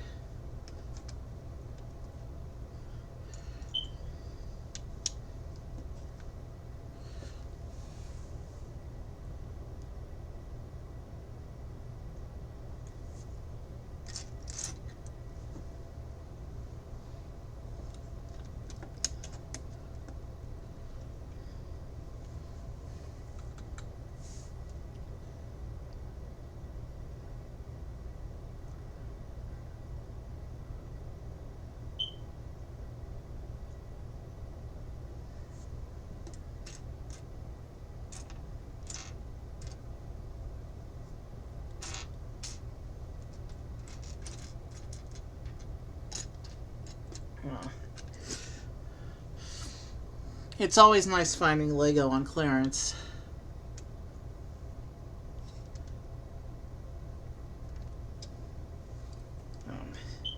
Because most of the sets are overpriced to begin with.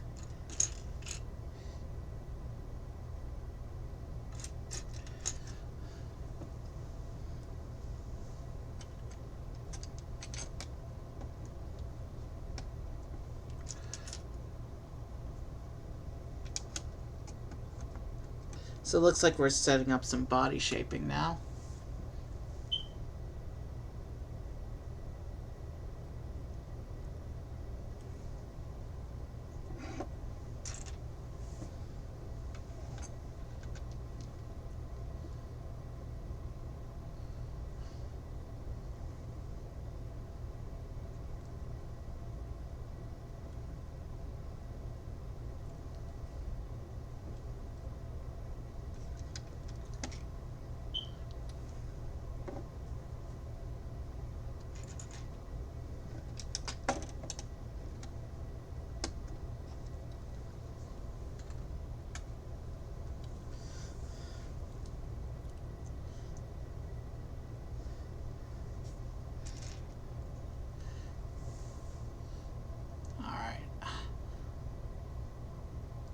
Yeah, things are coming along.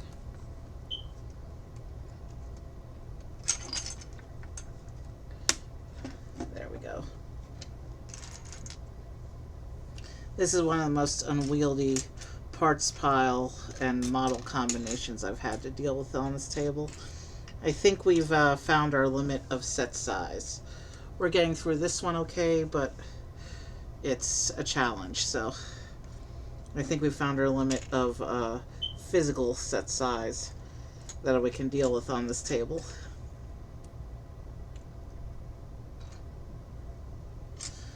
If we ever can restore the old laptop, we'll be able to do some builds on the big table in the future. Did I mess something up here? No, I didn't. Okay.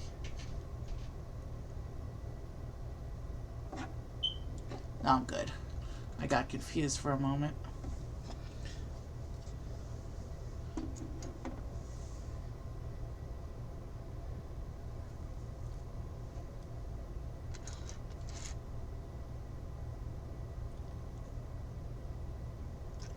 So we got these panels that we're supposed to put in here.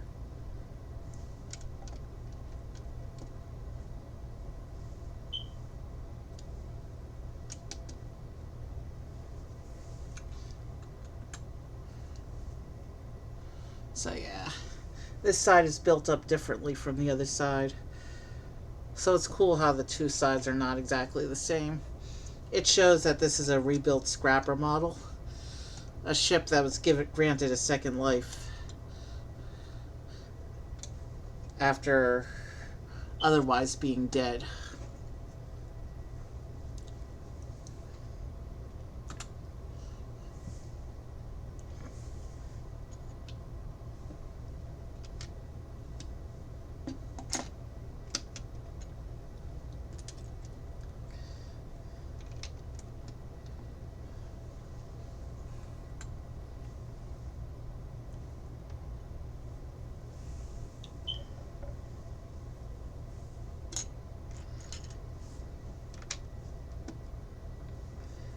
Sorry if I went. Sorry, I'm not talking much. I'm trying to focus on what I'm doing. I really don't want pieces going off the table. Holy jeez, this looks like an annoying step. Not that annoying, but doable. It's interesting how there's little tiny traces of yellow suggesting the original paint job. But no real big sections that still sport that original paint job. So, but I like the hints there. It's kind of cool how they did the color blocking on this thing.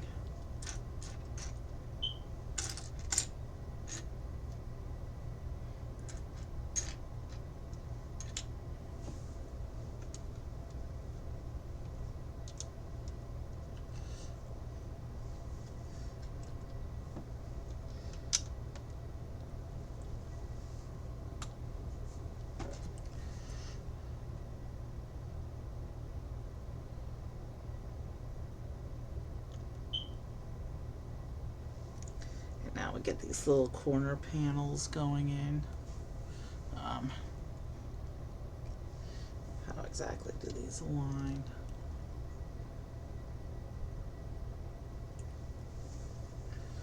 Okay, I need to find the other one of that piece.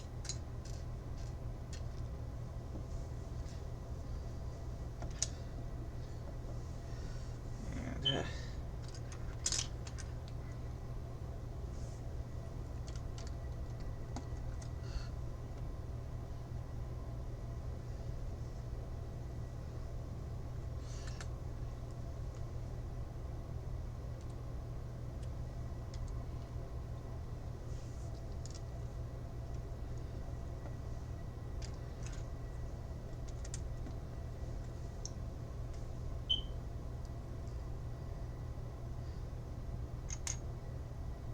well, that's different from the other grays.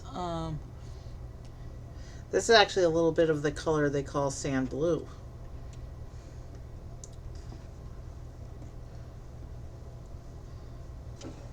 Wow. By the time we finish this thing, this ship will be as long as the table.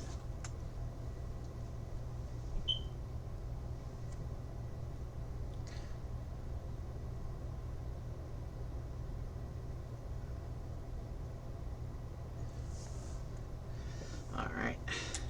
And now we just need to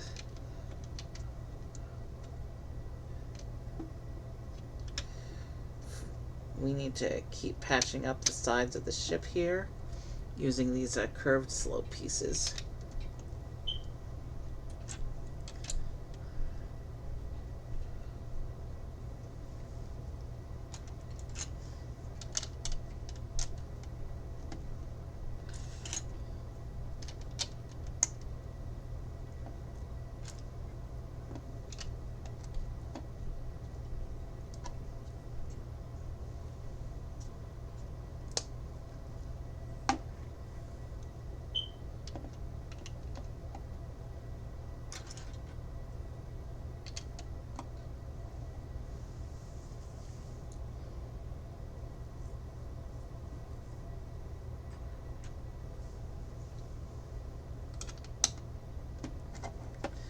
should have one more of those slopes.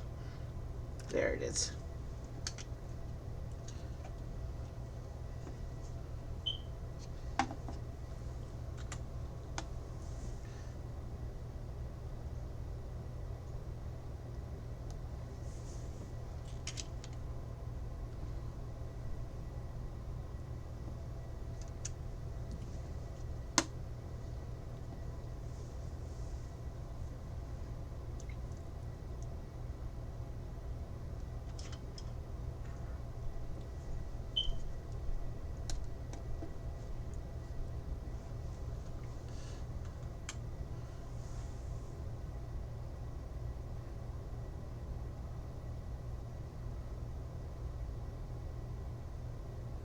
Okay, and on this step, it has us insert this piece.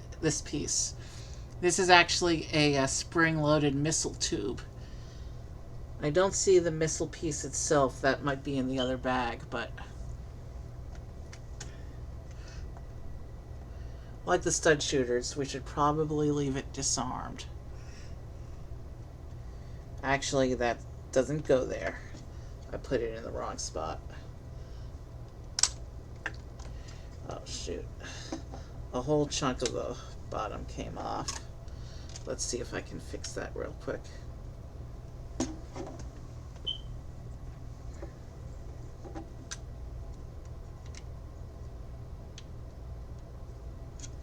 No, that's not right.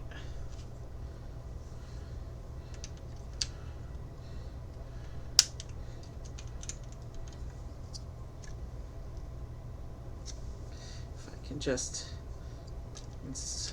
That's supposed to go in there, so if I can pull this bit off, then I can put this bit back on. And then I can put this bit back on. So the missile tube is actually supposed to go in the middle here on these jump tiles like that. So that's where the front missile is going to go. And then we have these bits here. We're going to start filling in the shape for the front of the ship now.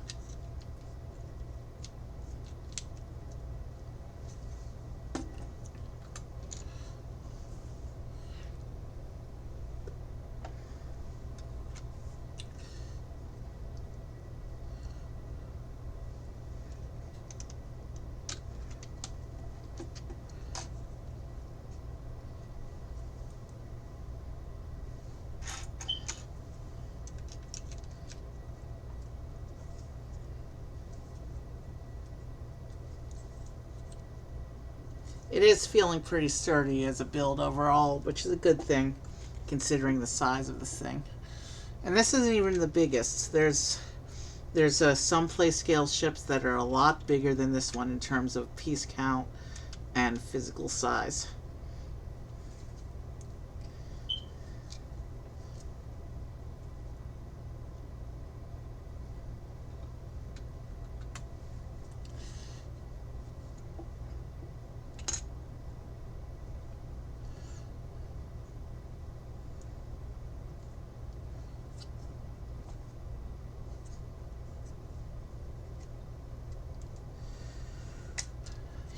Looks like I'm missing steps again. Oh, I forgot these two little plates. That's what I forgot. Okay. Glad I caught that before it became a big problem.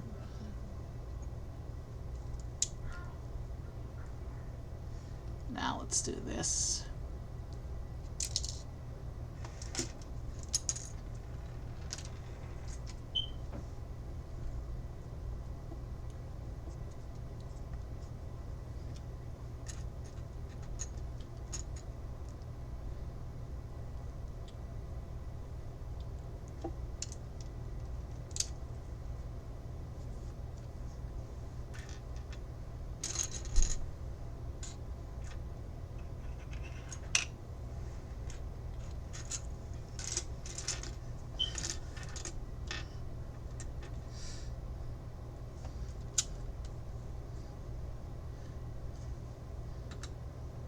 Alright, we're doing another assembly now. So this is what we got so far. The body's really starting to take shape now. We're about halfway through the instructions. And now I'm gonna set this aside so we can start working on this assembly.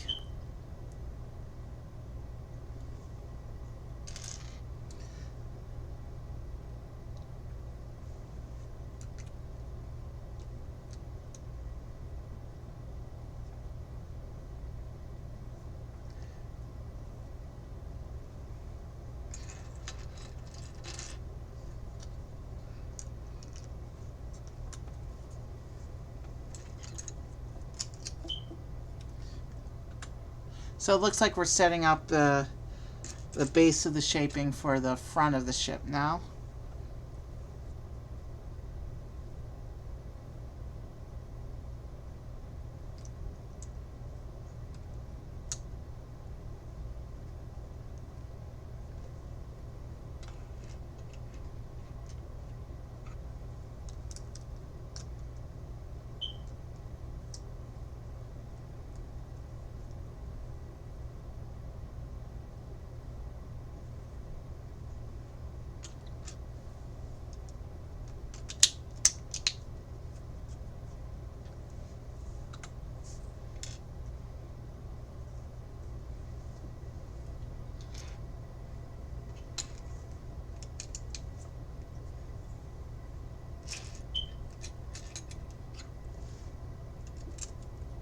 Alright, what's going on with these pieces? Interesting. Interesting use of the unique angles on that wedge piece.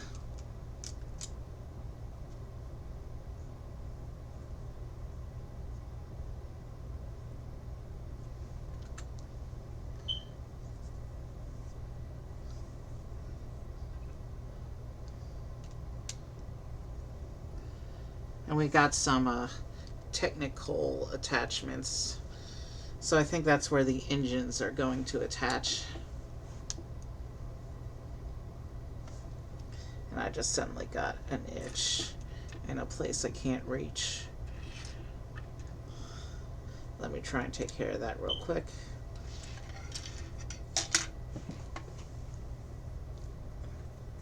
Alright, let's get back to it.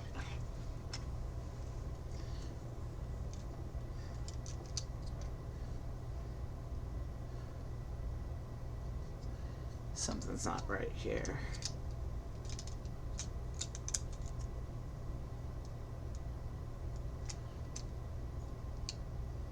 I think. No, yeah, that last row is supposed to be exposed. We're good. I was misinterpreting the picture there.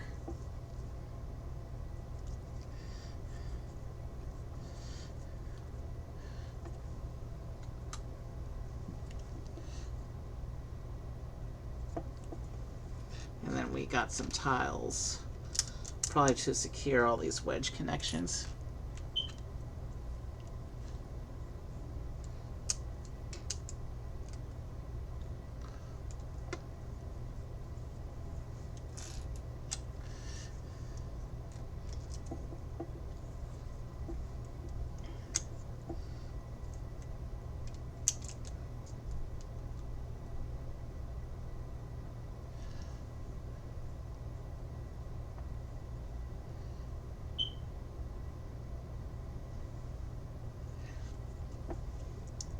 Okay, and then we have these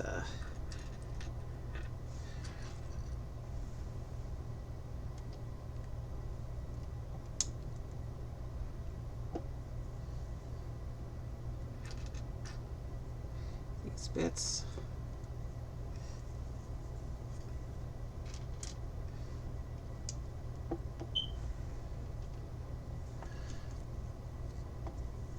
And then we have these long pins with the axle extensions.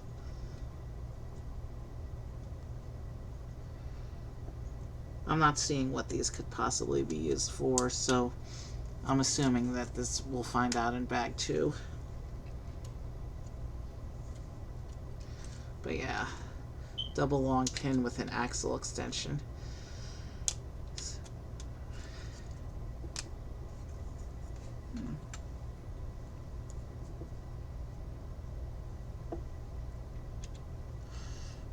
We are almost out of pieces for bag 1, so we are making good progress.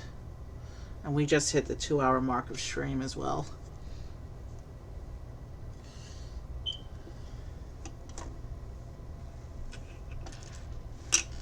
There's that piece, and that piece. And this goes on here like this.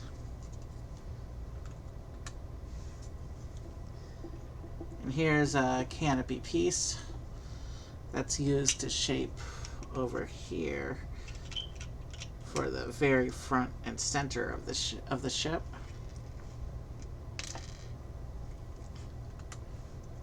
And this whole unit attaches to the front somehow.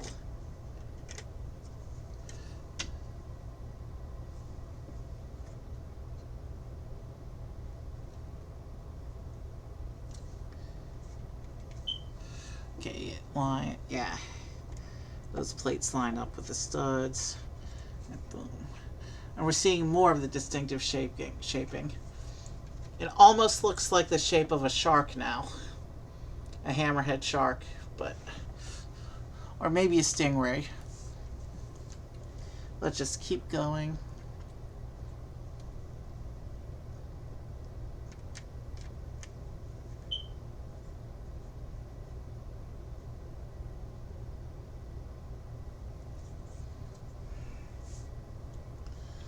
We got some more wedges filling in some more shaping.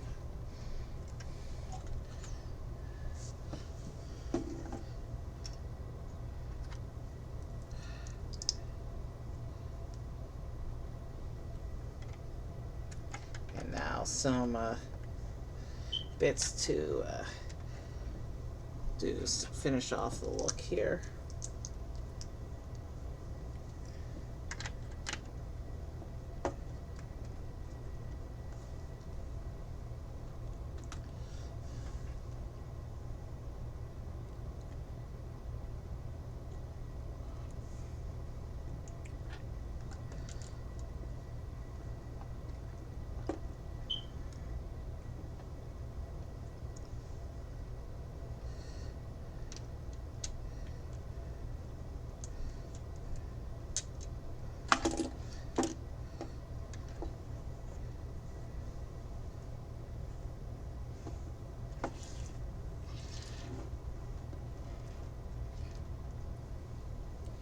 Alright, and it's time for another assembly. But there's few enough pieces now, I think I can keep it on the table at this point.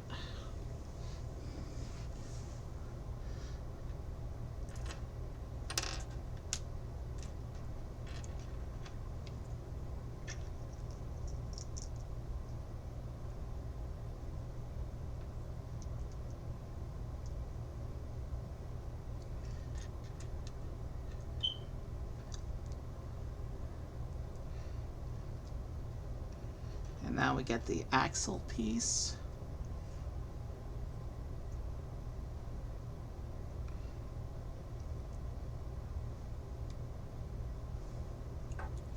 And then we have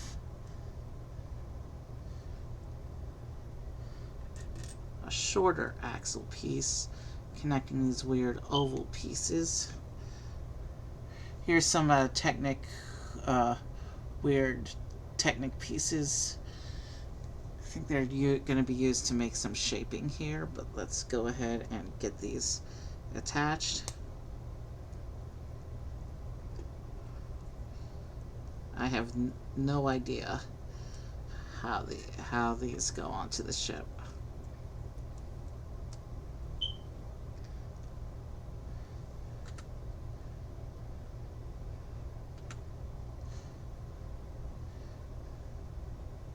I think it's pointing towards the middle axle. Yeah, because it lines up with the other round bit. And then we have the blue axle pin here. And then that piece that rolled off the table earlier.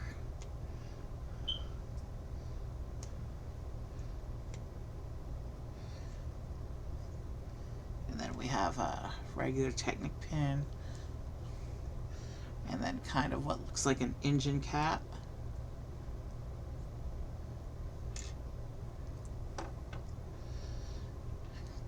And then a gold lightsaber bar with a trans blue stud on it. And that. Oh, you know what this bit is that we just put together? It just goes in, but does it actually secure?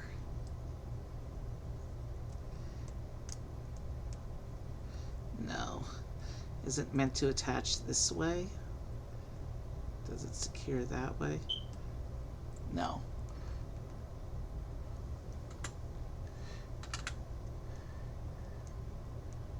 And it's showing it's supposed to be going this way anyway. So what we actually just built, what we just put together is an engine block. And this engine block is to go on the bottom of the ship here.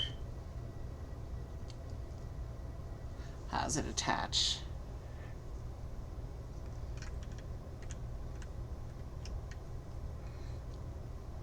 Like this. Well, those are supposed to stick out a bit. So I have the end of the engine in the wrong position.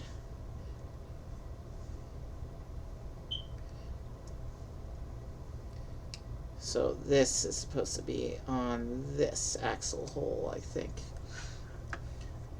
That allows those funky pieces to stick out a little bit as per the picture. So there's the engine block, or the bottom thruster, I should say, because we're going to get the 2 more engines on the wings in bag 2. So that's what the bottom of the ship looks like with that thruster attached.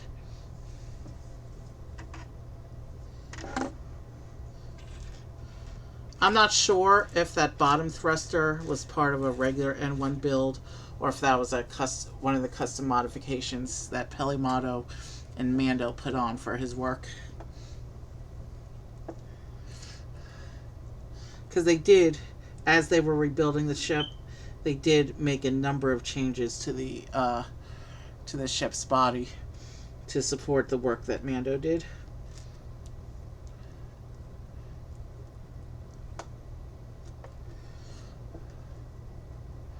Obviously, there's no longer a bounty chamber to capture prisoners. Mando has long since abandoned that line of work. He found new purpose. I'm not going to spoil the whole show for you.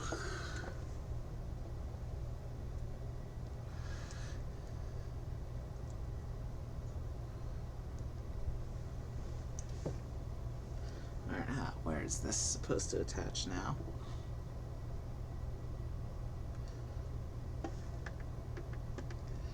In here, I think.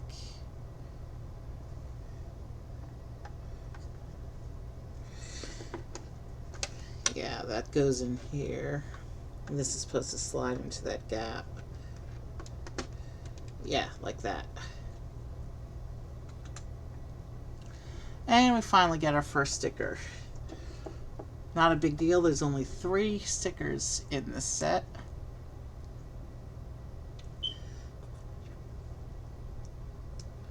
And that's the number 2 sticker.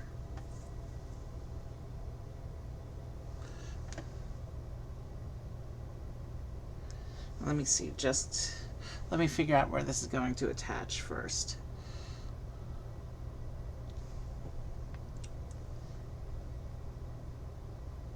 Clips are over there, right?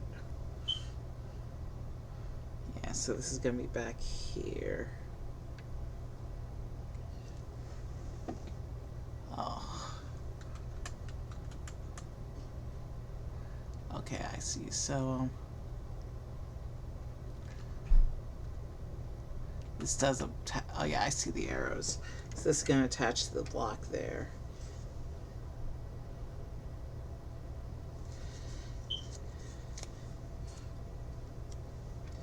It's a circular sticker, so I hope I line it up reasonably straight and parallel to the ship. Circles should also be centered. Some shapes centering is more important than other shapes. Okay, not bad with that sticker. So here's the sticker. It represents the control console. And actually, that's not the main control console because it's going on the back cockpit area, which means that's where Grogu's going to sit.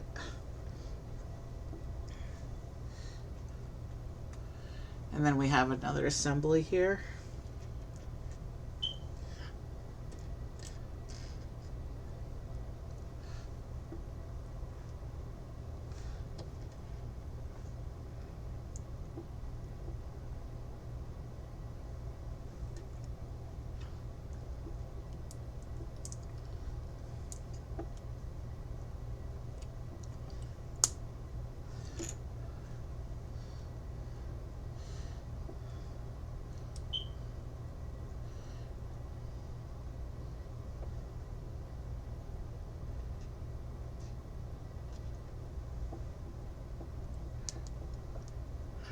We're almost done with the pile of parts, which means it's almost time for the next pile of parts.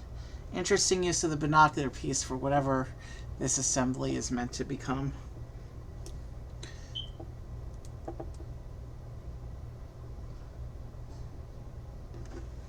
Alright. And there's this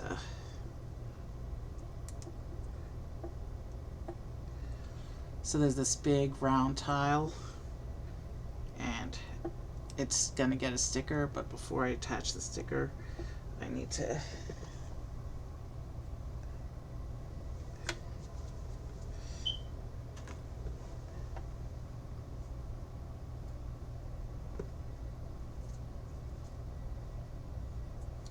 I fell. I need to see where this is gonna go. So this is actually gonna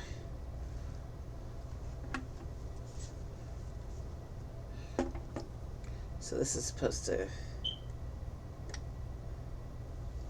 what the? Oh, that's where the clip is, right? Okay.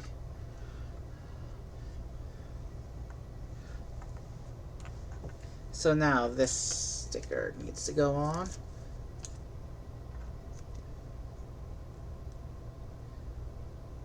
And this sticker just represents an exterior detail of some kind.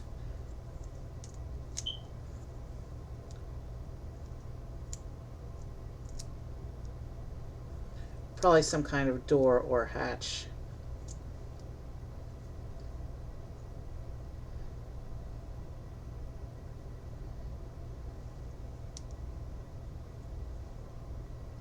So there's the sticker. And this is gonna go, the clip is gonna go on that clip there somehow.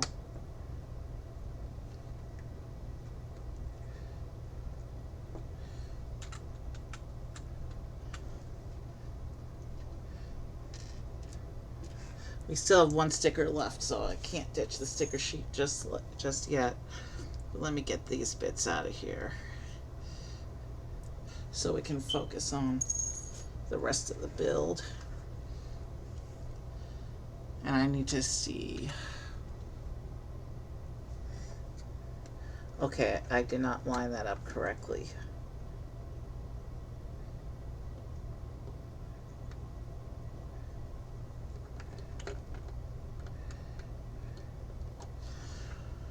Okay.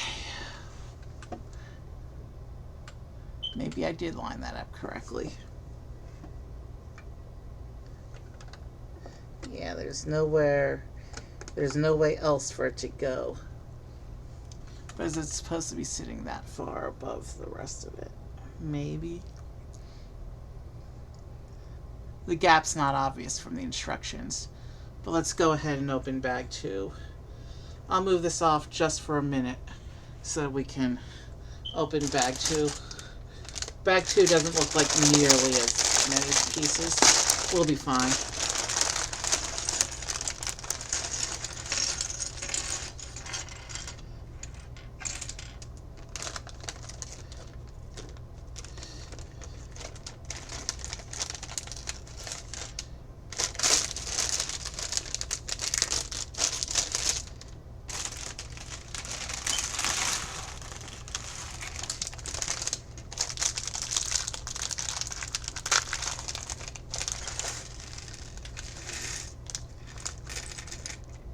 Something definitely went on the floor just there.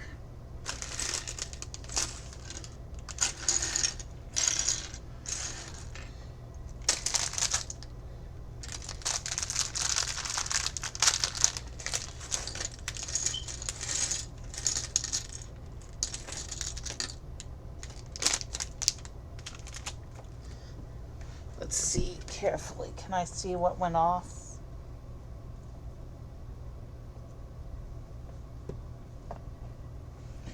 I cannot.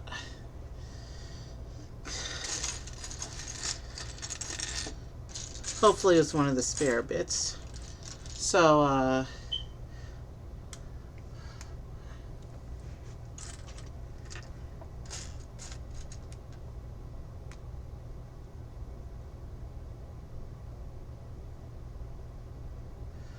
that's cute. I'm not going to be able to get him to focus on camera well, but there's baby Grogu. How cute.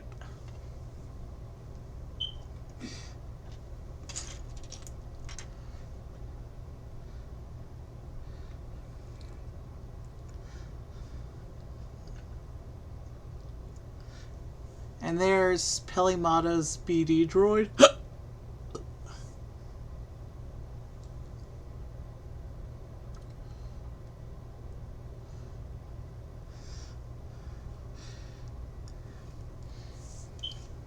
And speaking of Pelimato, we need to put her together now. She has a waist piece of some kind.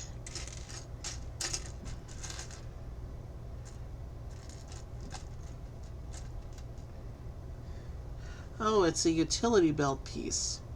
I didn't even know they made these. I also can't tell which way is meant to be forward, but, well.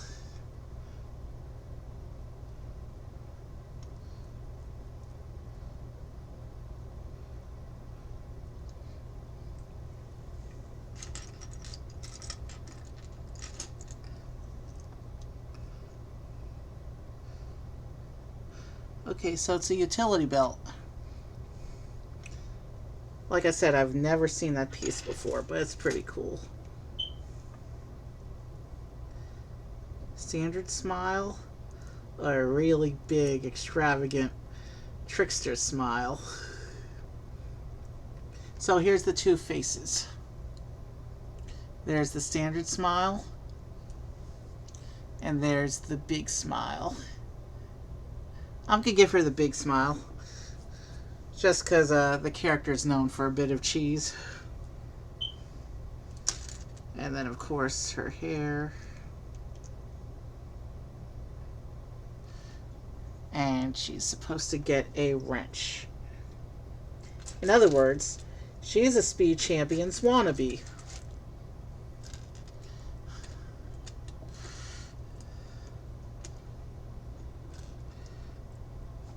You know what? I'm going to put the wrench in her left hand to differentiate her from the Speed Champions drivers.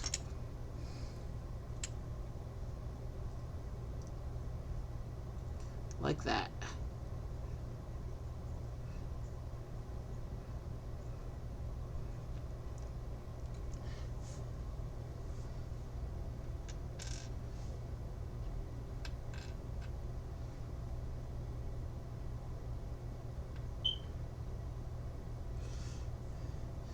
And there's Pelimato, fully built up.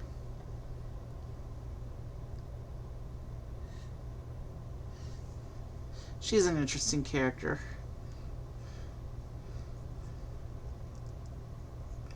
And let's seat her with the rest of the people here.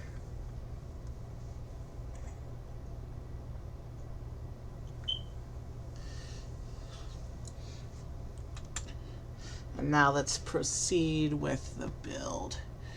So it says we need 2 of these little assemblies. So I'm going to go ahead and build both before trying to bring the ship back onto the table.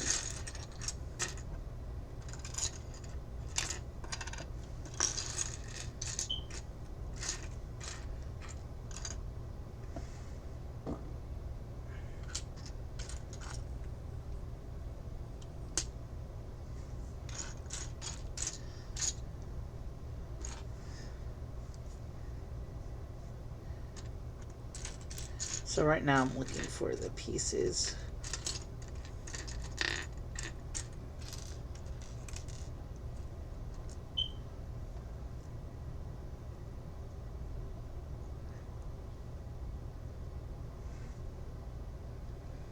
So we need some more of these little silver tubes.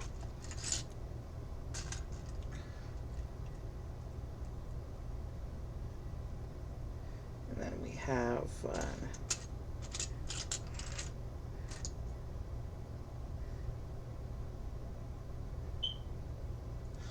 that's light gray, right? Or silver.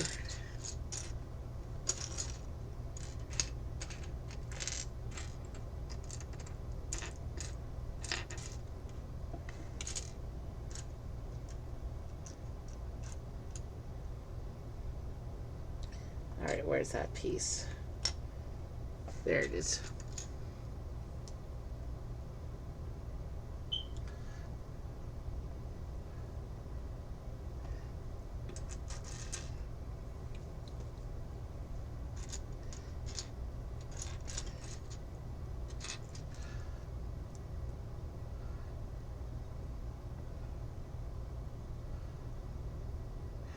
And I have to come up with 1 more of those assemblies. So let's look for those pieces all over again.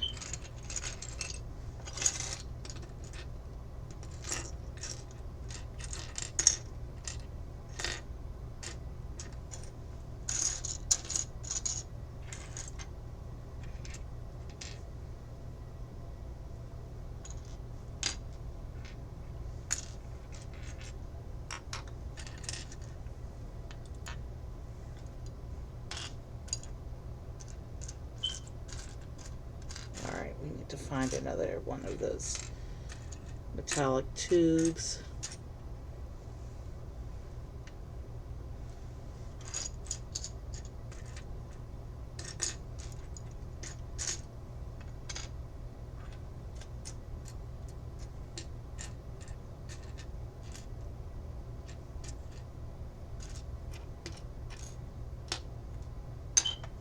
Alright, where's that other little round piece? Is that the piece that went off the table when I opened the bag? No, there is one.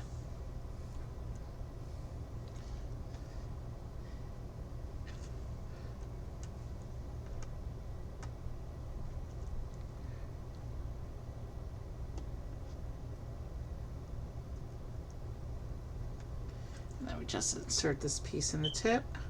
Now let's figure out how we're going to do this parts pile with the ship on the table.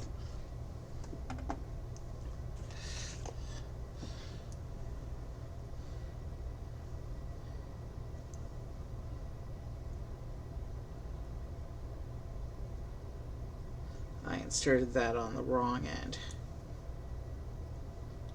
So let's get these pieces, and they'll go into the red axles here. So these are non-launching missiles, it looks like. Definitely not part of the standard N-1 array.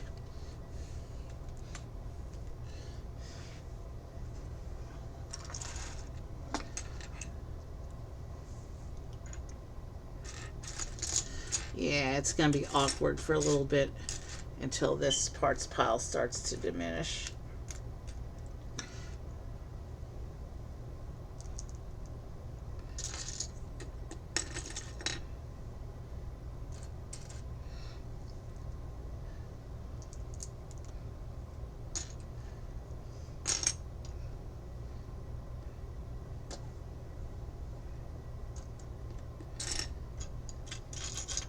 Alright, we need to find the other gray slope so we can finish this off and attach it.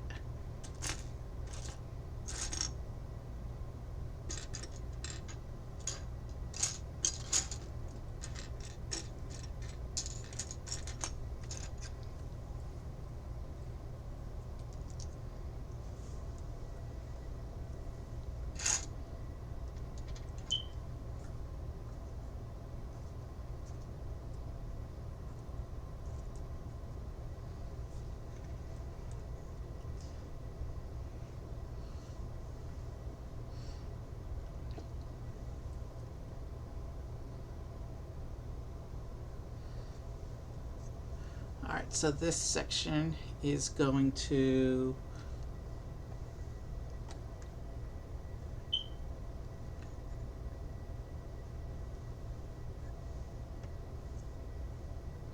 go here.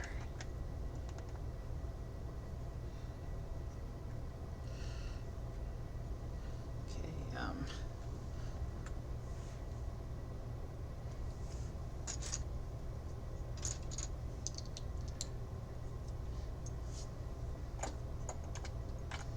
so that goes there.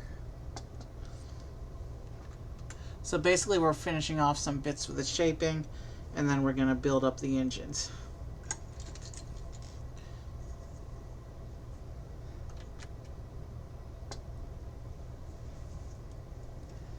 Okay, there's this interesting wedge piece here that goes in like this.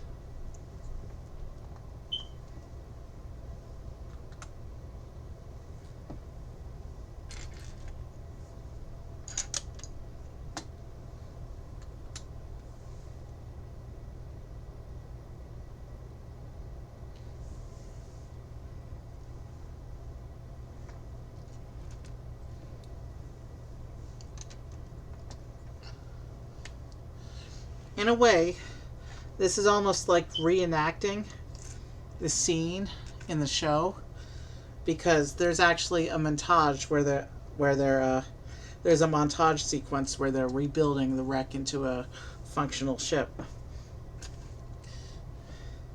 So we're almost recreating what they did.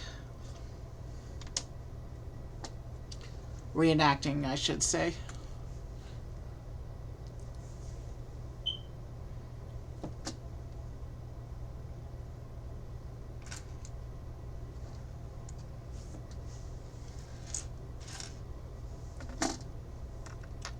Says we need this piece on this step as well, so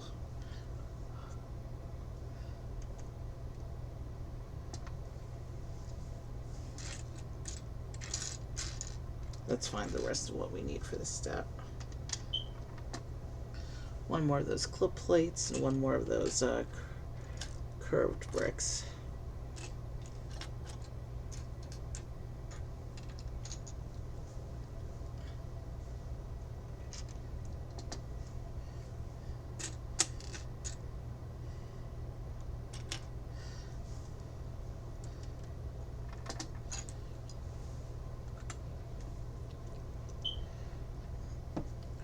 Okay, now we gotta put some of these pins in.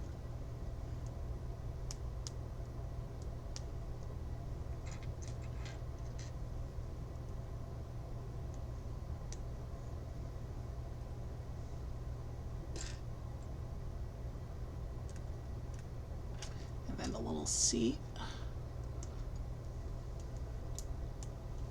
So this is a cute little seat back. That's gonna go right here. Well, it looks like it's supposed to be a seat back. And we have this little round canopy here. which goes on the clips like this.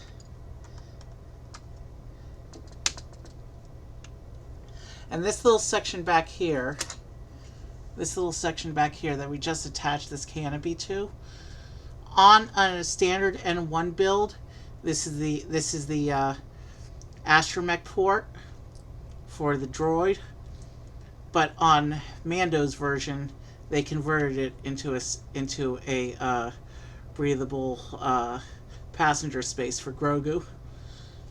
And there's a little stud in the bottom to put his figure, like this.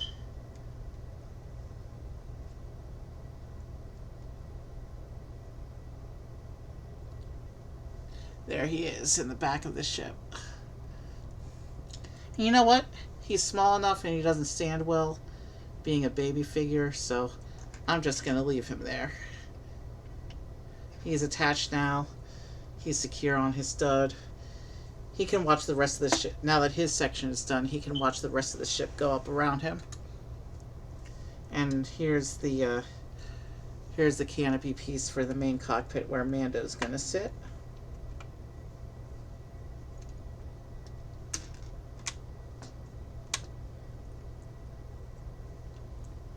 Like that.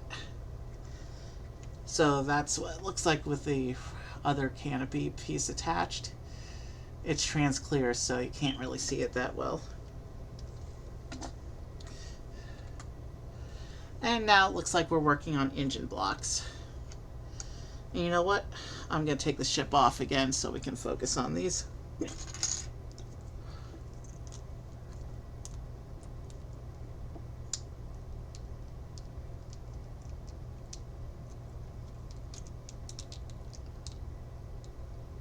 See how to do it. There we go.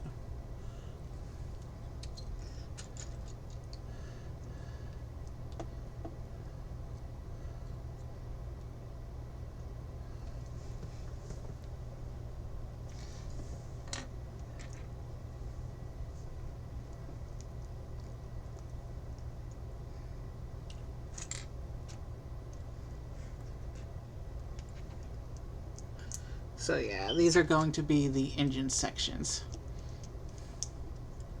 Or I should say the front engine sections, because we already put in the auxiliary thruster on the bottom.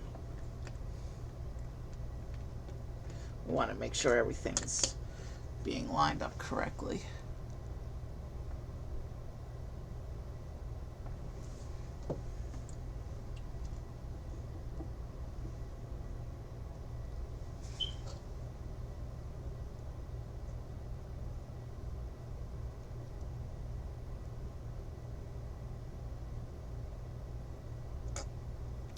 Oh, I see what we're doing here. These actually go on here, not there.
Let's just see here. Does that make...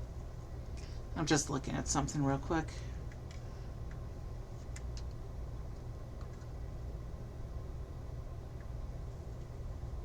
Yeah, that makes sense.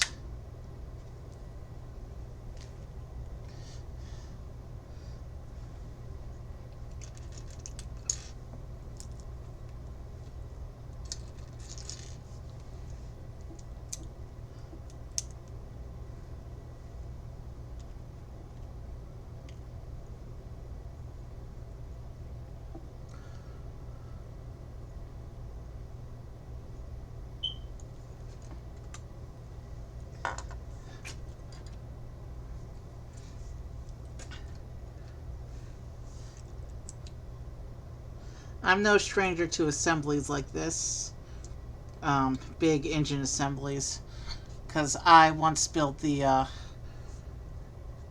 original 1999 pod race set in computer Lego. It'd be cool to actually get that set. Unfortunately, with that being from the original 1999 wave, that set's like super inflated. But I think most of the parts are still reasonable to part it out and get it that way.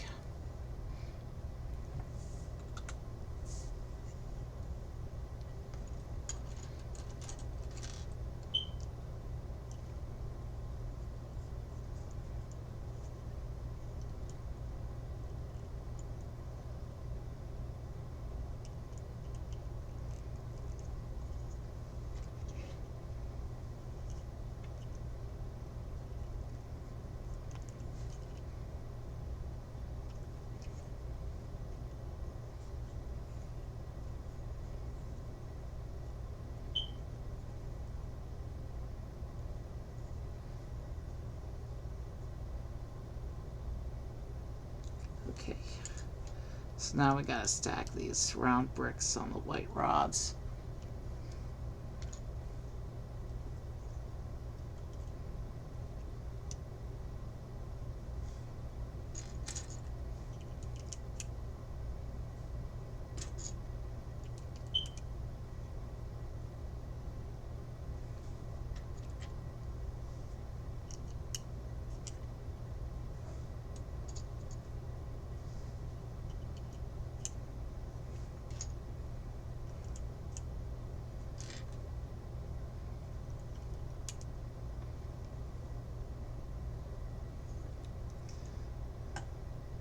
And now it looks like we're building another section for the engine.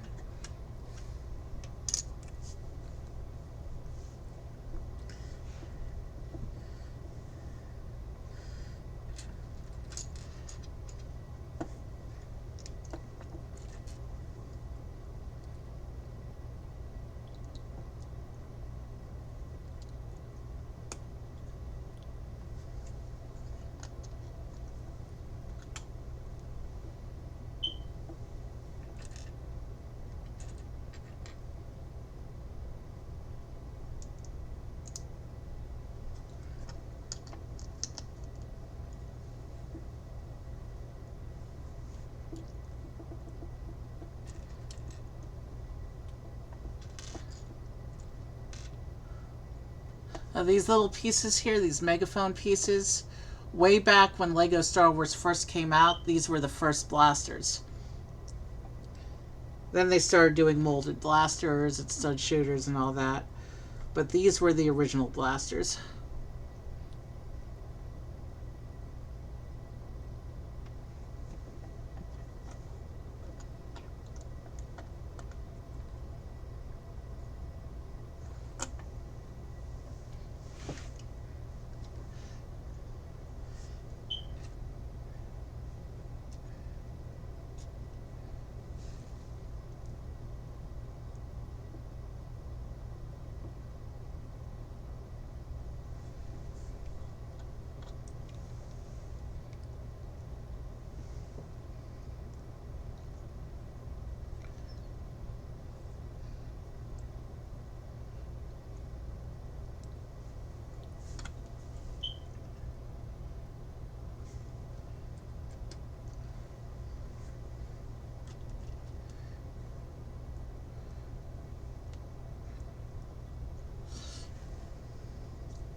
Okay, so our engine block thing is coming together.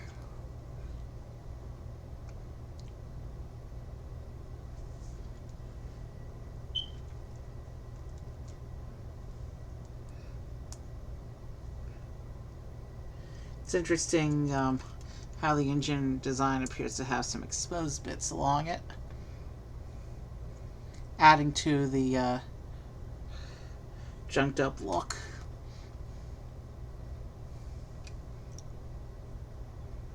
There's definitely some exposure on these engines.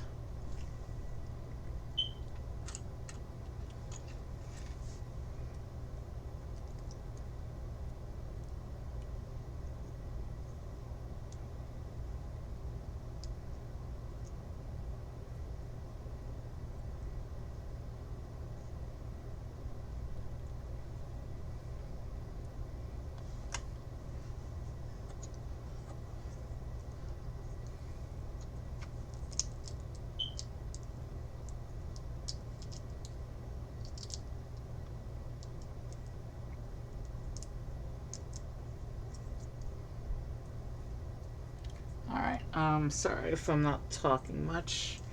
I'm trying to, That's a cool print on this tile here.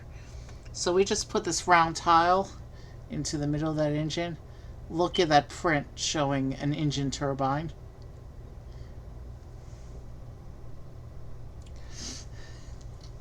One more look.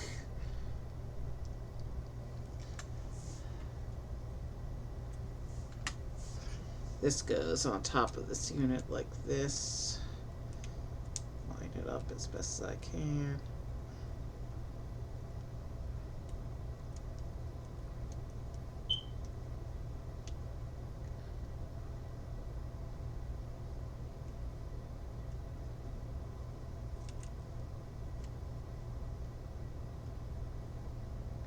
Okay, I'm having trouble lining this up.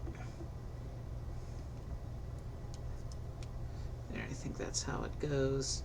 But then the rest of the things need to be attached as well. Alright, we got it in.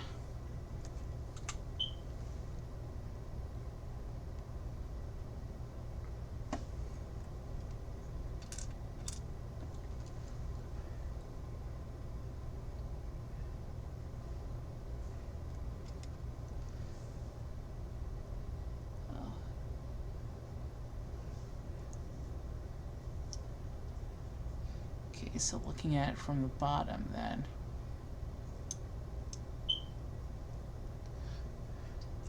We have these jumpers that go in upside down.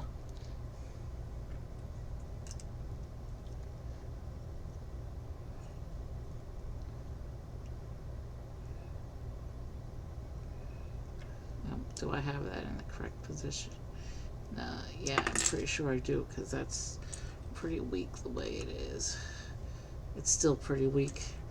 That doesn't feel like a stable connection at all.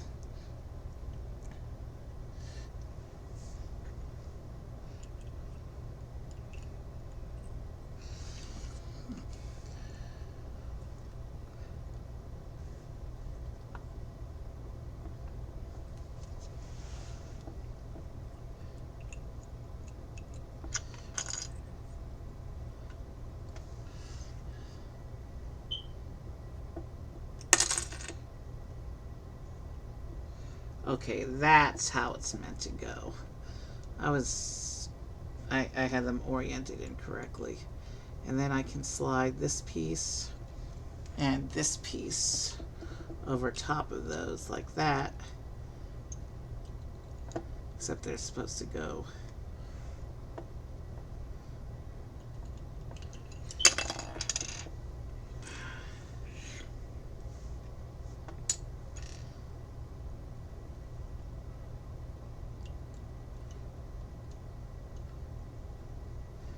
and then they're supposed to get pins on the side like this.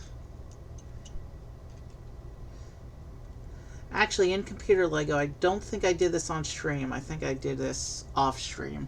But in computer Lego, I did build one of the older versions of the actual Naboo N-1 in computer Lego in the past. This engine is definitely looking, it's a more involved build than the engine for that version. That's for sure. But that version had some of the long retired chrome pieces that actually shined, and the render came out pretty nice, and they looked like actual metal. They don't do pieces like that anymore. The most you get is the there's a slightly shiny plastic that they use to represent metal.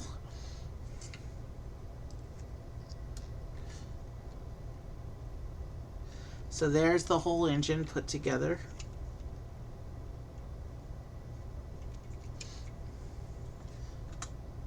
Well, not the whole engine just yet.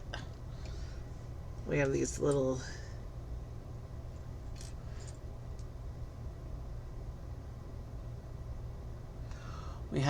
these little lightsaber pieces that make little greebling on the engine.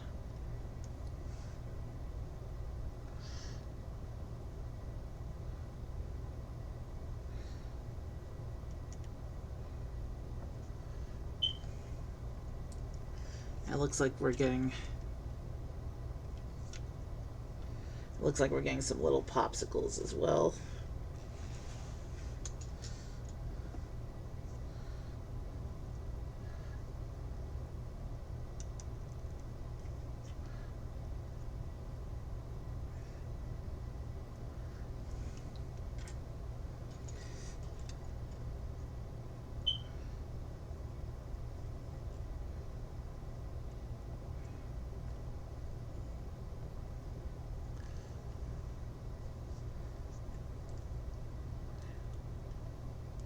And then a tile. And how does the tile supposed to line up? Like that. Yeah, it aligns with the second one. All right.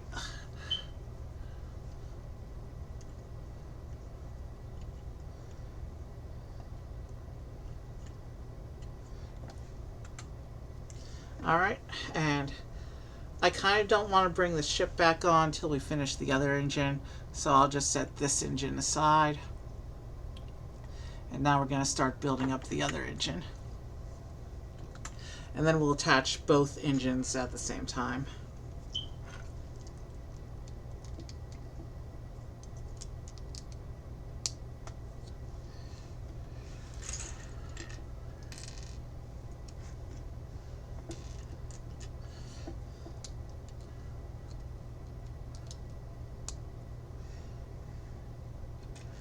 And based on the parts here, it looks like this engine is going to be built mostly the same, but it looks like there might be a little variance in the greebling. Again, any non-symmetrical bits is cool because this is a junkyard ship.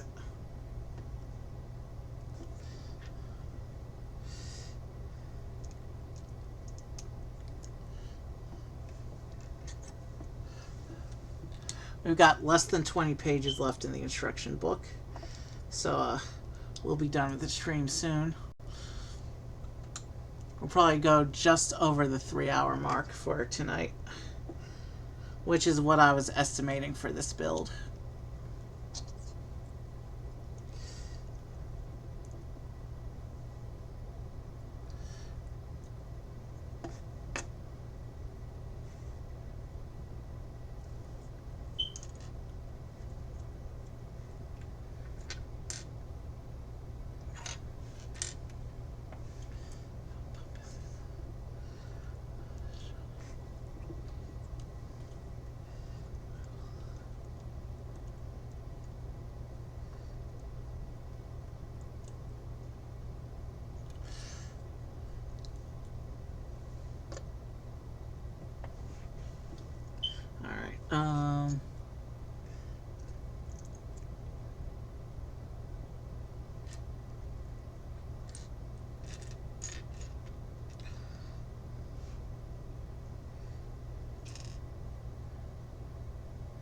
Where's that other piece?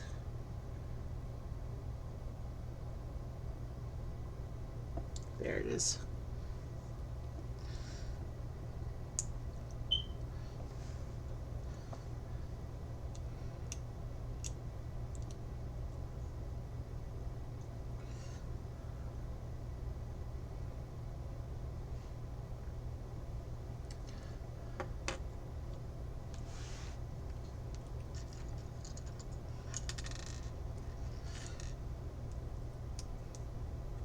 All right.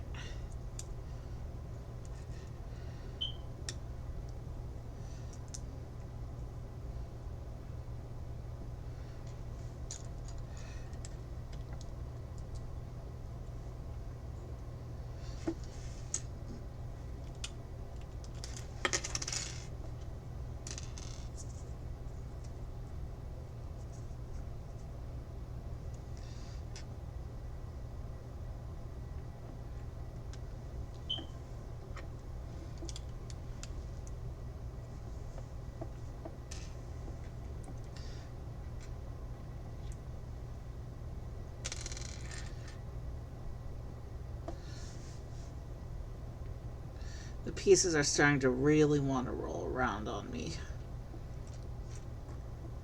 So I'm trying to manage best I can.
You know what we're going to do?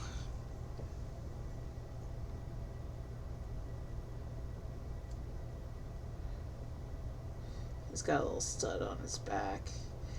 Can I use that stud with the minifigure hand?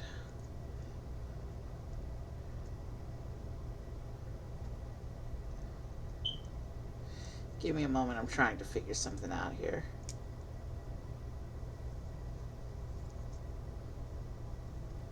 This might not be workable.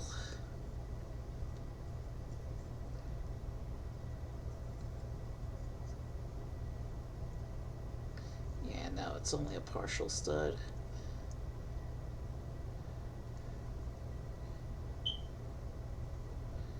But you know what?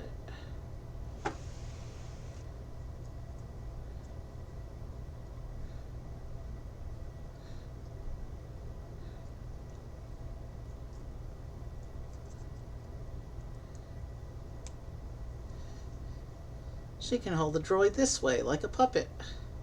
There. Pelimato's now holding her BD droid. I used the stud connection on its foot in order to set that up because it kept falling over. So now let's keep building our second engine.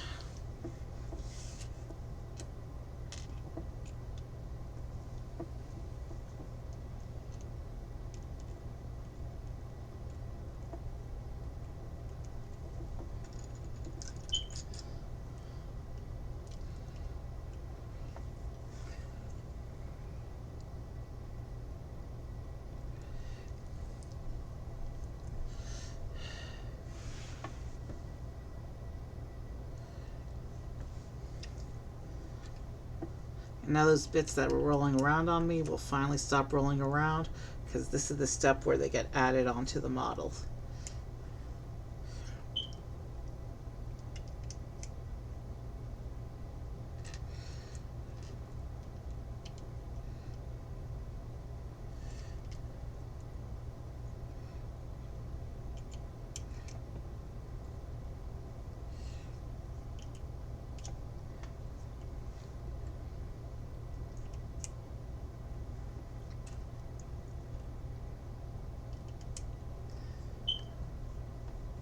Okay.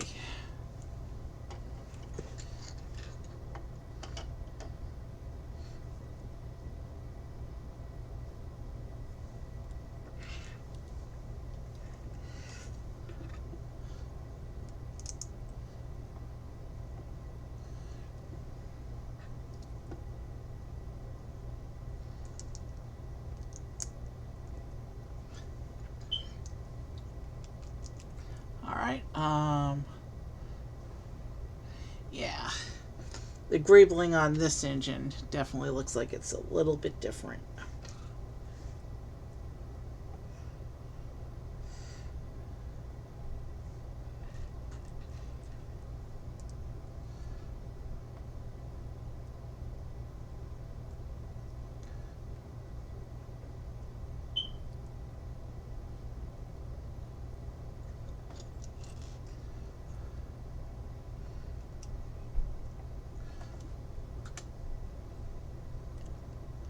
And we get a sticker.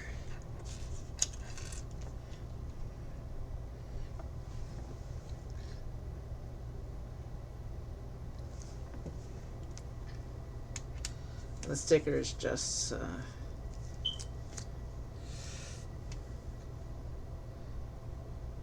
I can't tell from the picture, and I can't get to my paper instructions right now because I have the rest of the ship sitting on top of it. So I'll just have to do guesswork which end of the sticker is supposed to be up and which is supposed to be down.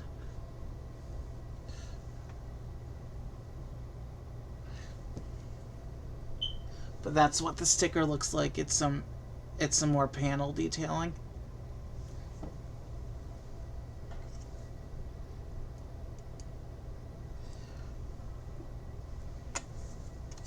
There's the empty sticker sheet.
Alright, so that goes there.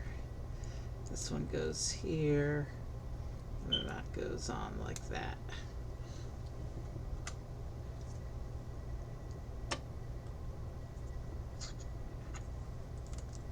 We're almost done here. We're just about to hit the 3-hour mark. So this bit has the same turbine print.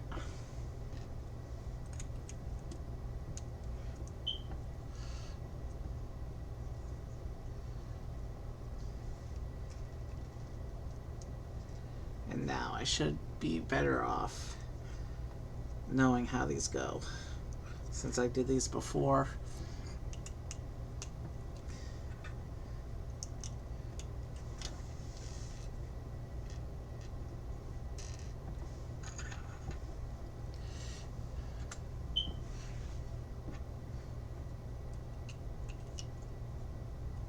So these go on like this.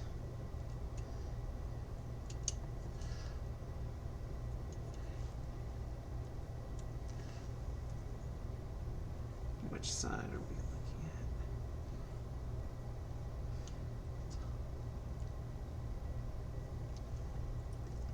at? And then the pins go in this end, I think.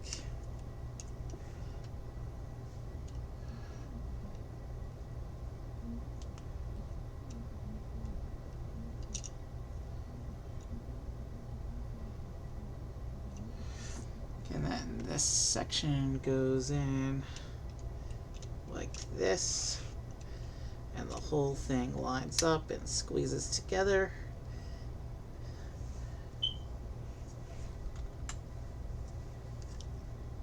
And then we add to the point to the back of the engine. And then these little the lightsaber and popsicle greeblies.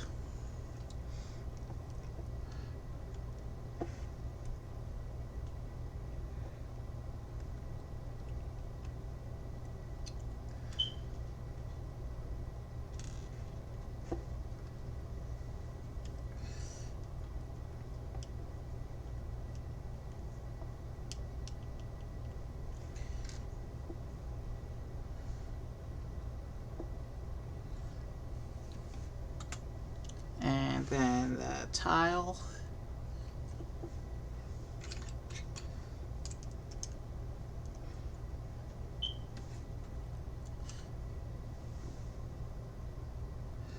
Looks like from here I can see the sticker a little bit better, and looks like I did in fact position it correctly. Actually, not quite correctly. It's supposed to be a little bit more forward on the thing, I think, like that. That gold bit's supposed to be a little bit exposed. Okay. So this engine on this side, this engine on this side, and let's bring the ship back down and attach these engines. So these engines, these pins will go onto the holes on the sides of the wing like that.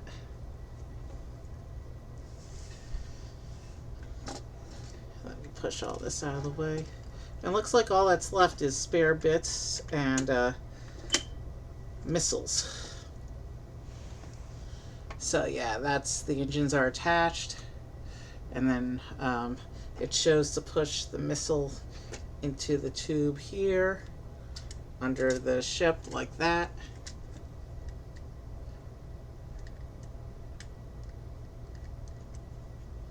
Okay. Let's see if I can figure this out. And so that's what this bit is. This floppy bit at the front with the hatch sticker. This is the trigger for shooting the missile. So you push the missile in, locks into place like that, and then you press down on this top bit, and the missile shoots out. I'm gonna leave it unarmed for the display, I think. I'm just gonna put the missiles into the set baggie. And it came with 3, so you do have some spares.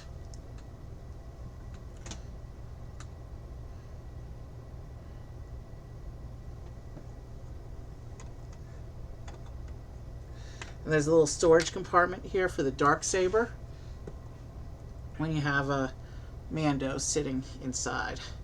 So let's go ahead and put him in. We'll lift the canopy so he can sit in his ship.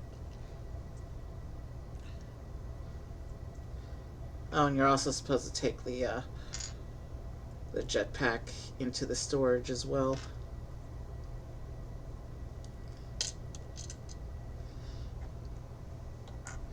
And which way was that facing? Like this.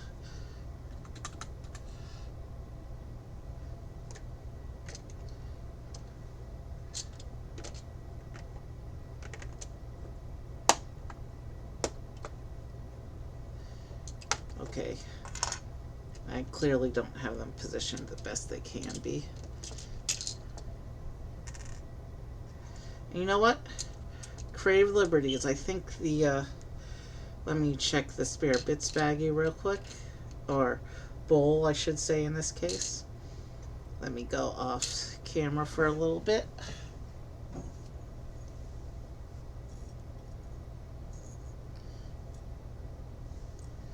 How's the brown bar compare with the black bar? You know what?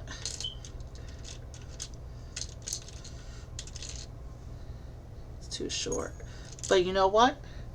We can go doubles because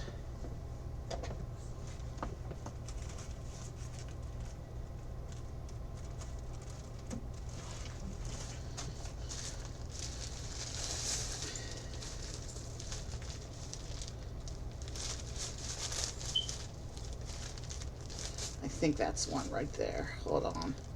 I'm checking my spare bits baggie. The actual spare bits baggie from previous sets. No, that's too long. What about this one? This one might be the right length. No, that's the same length as the brown one.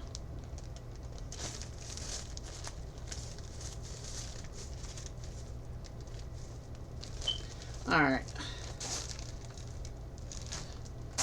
Mando will be a dual wielder, but I need to find another lightsaber length blade for him in my spare bits bag. It's going to take some time to go through, so now that his jetpack has been put into the storage compartment, we can take him and seat him into the ship like this. He leans back against his little headrest, And then we can put the canopy down over him. And we can close up the little storage compartment.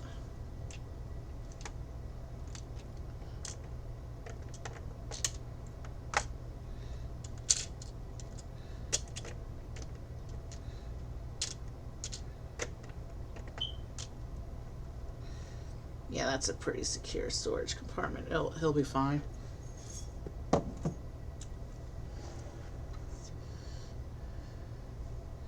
And the spare bits I'll take off into the bowl.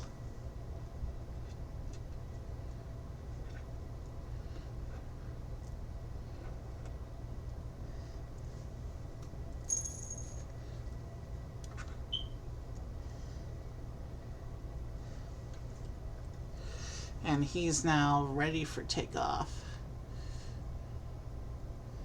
You can see him in the cockpit there, little Grogu in the back seat.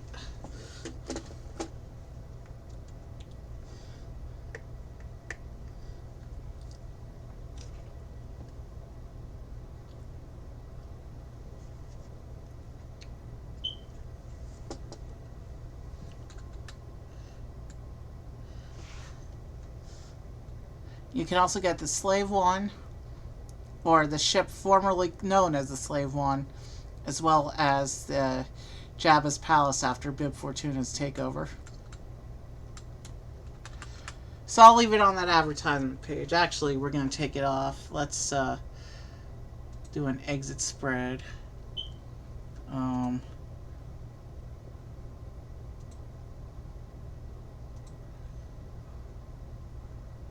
Let's see, I'm trying to figure out who we're rating tonight. And then I'll set up the exit spread.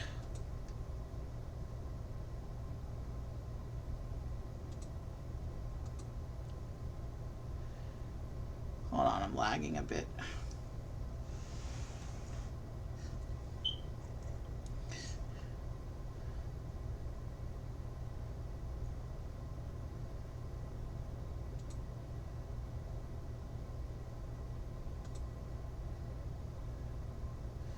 Issa is still on, but she's probably about to go. Taryn is on. Those are the only two musicians on. And Isa was streaming before I was. She usually only does a 3-hour show, so she's probably wrapping up.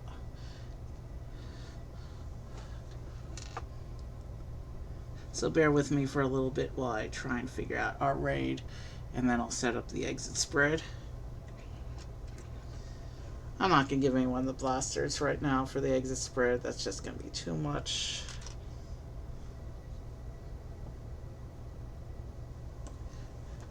Yeah, Issa's definitely about to leave. She's going on 4 hours.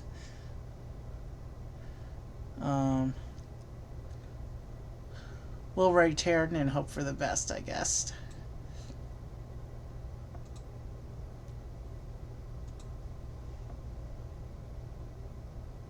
While I try and figure out our raid, and then I'll set up the exit spread.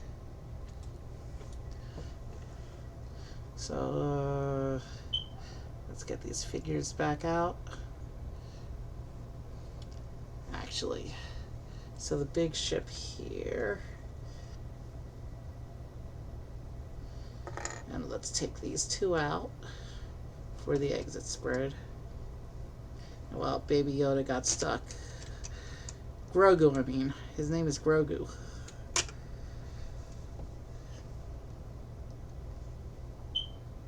Little canopy piece came off and I have to fix it. For the exit spread, we'll have Mando hold Grogu.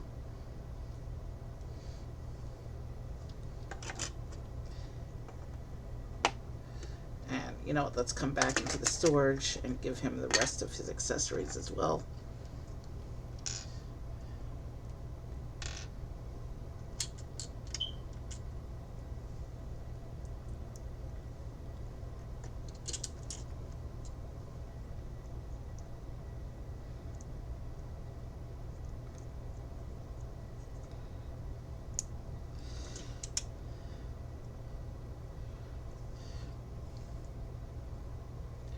One last look at him with the helmet off. And now we'll put his helmet back on, complete his look, and we'll be... There's Mando one more time, the star of today's show, with Grogu and Darksaber. And let's get this back onto the ship. Let's see how I'm going to do this. We have a lot of characters here. So let me just... The shooty bits I'm going to take off and put...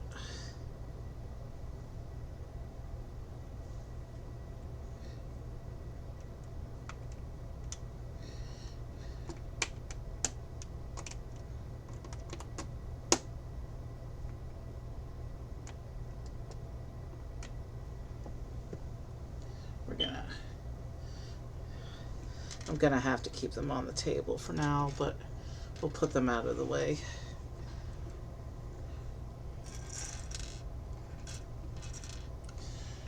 So we have our little bit of terrain over here.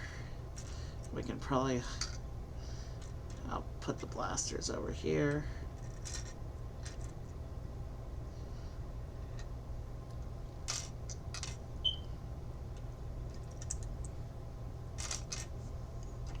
So a big stack of blasters behind the rock.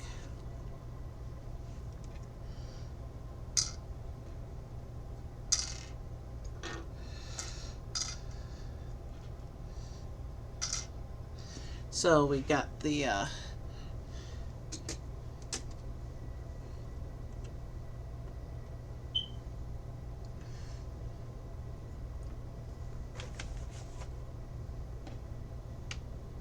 one moment.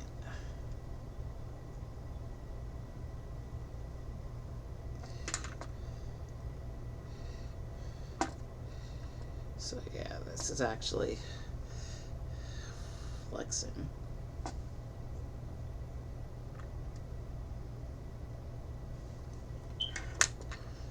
So we'll put it like this. We'll put the little Jawa vehicle next to the terrain. We have our little Mando speeder that we will also put up there.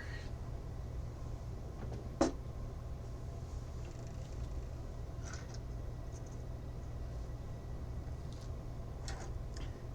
now we'll have the Jawas around their vehicle like this. You can't really see that. Let's put them over here next to the vehicle.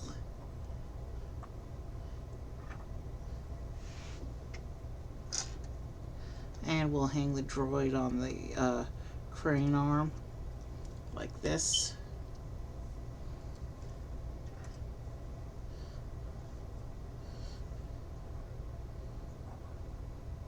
And we'll have the Tusken confronting them like this.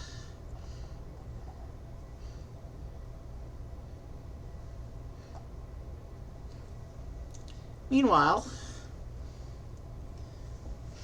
over here in the Mando camp,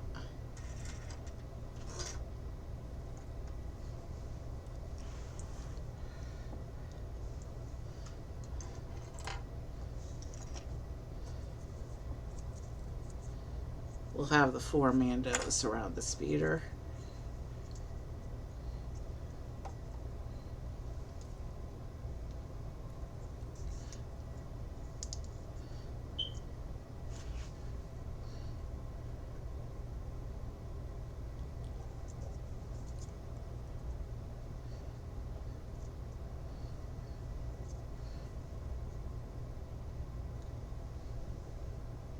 Great, now you can't see the speeder.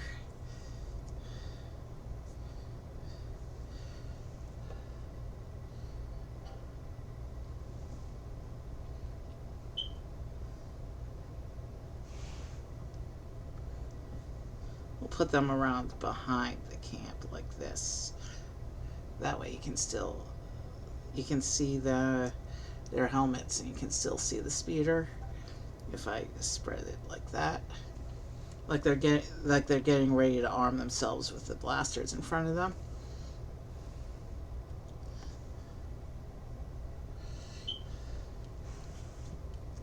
And then we'll have Blue Milk Luke. And we just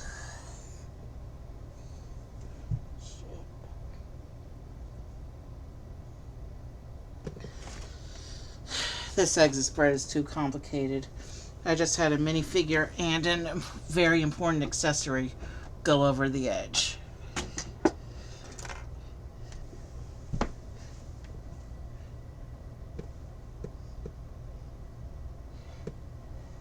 All right.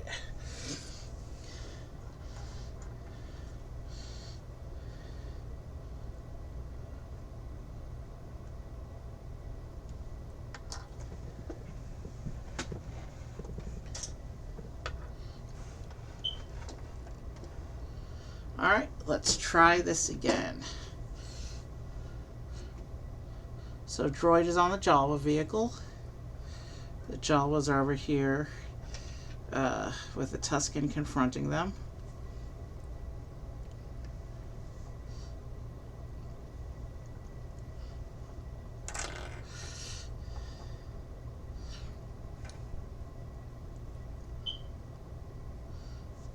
Speeder's over here. The Mandos are in the camp, getting ready to arm themselves because they heard reports of a possible Tusken band approaching. Blue Milk Luke sees the speeder and is thinking about making an escape.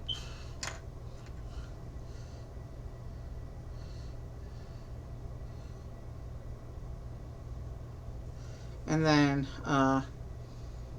the ship itself.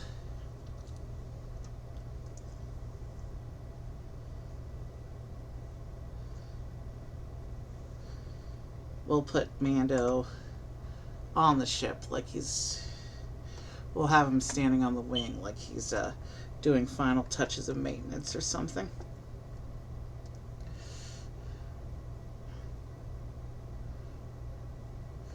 You can see he's holding Grogu and the Darksaber, and we'll have Pelimato and her droid over here on this side.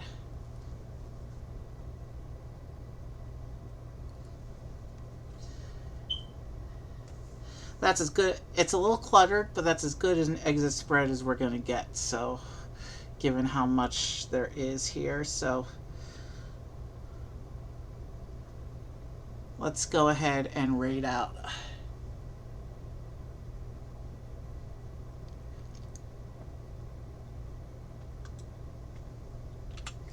So yeah, this was fun. My first real play scale Star Wars set. I mean, play scale ship set. I mean, I've done 3 previous Lego Star Wars streams. We had the Brickmaster Micros, we did the Christmas diorama, and we did the mechs. But this is my first real play scale ship. Actually, let me give you one more close-up of it. It's as long as my table.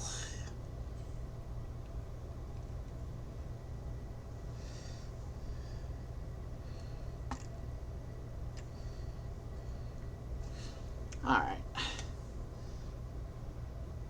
So yeah, the raid is created. So may the Force be with you. Have a good night, and I'll see you in a few days for Lego Mario. Good night.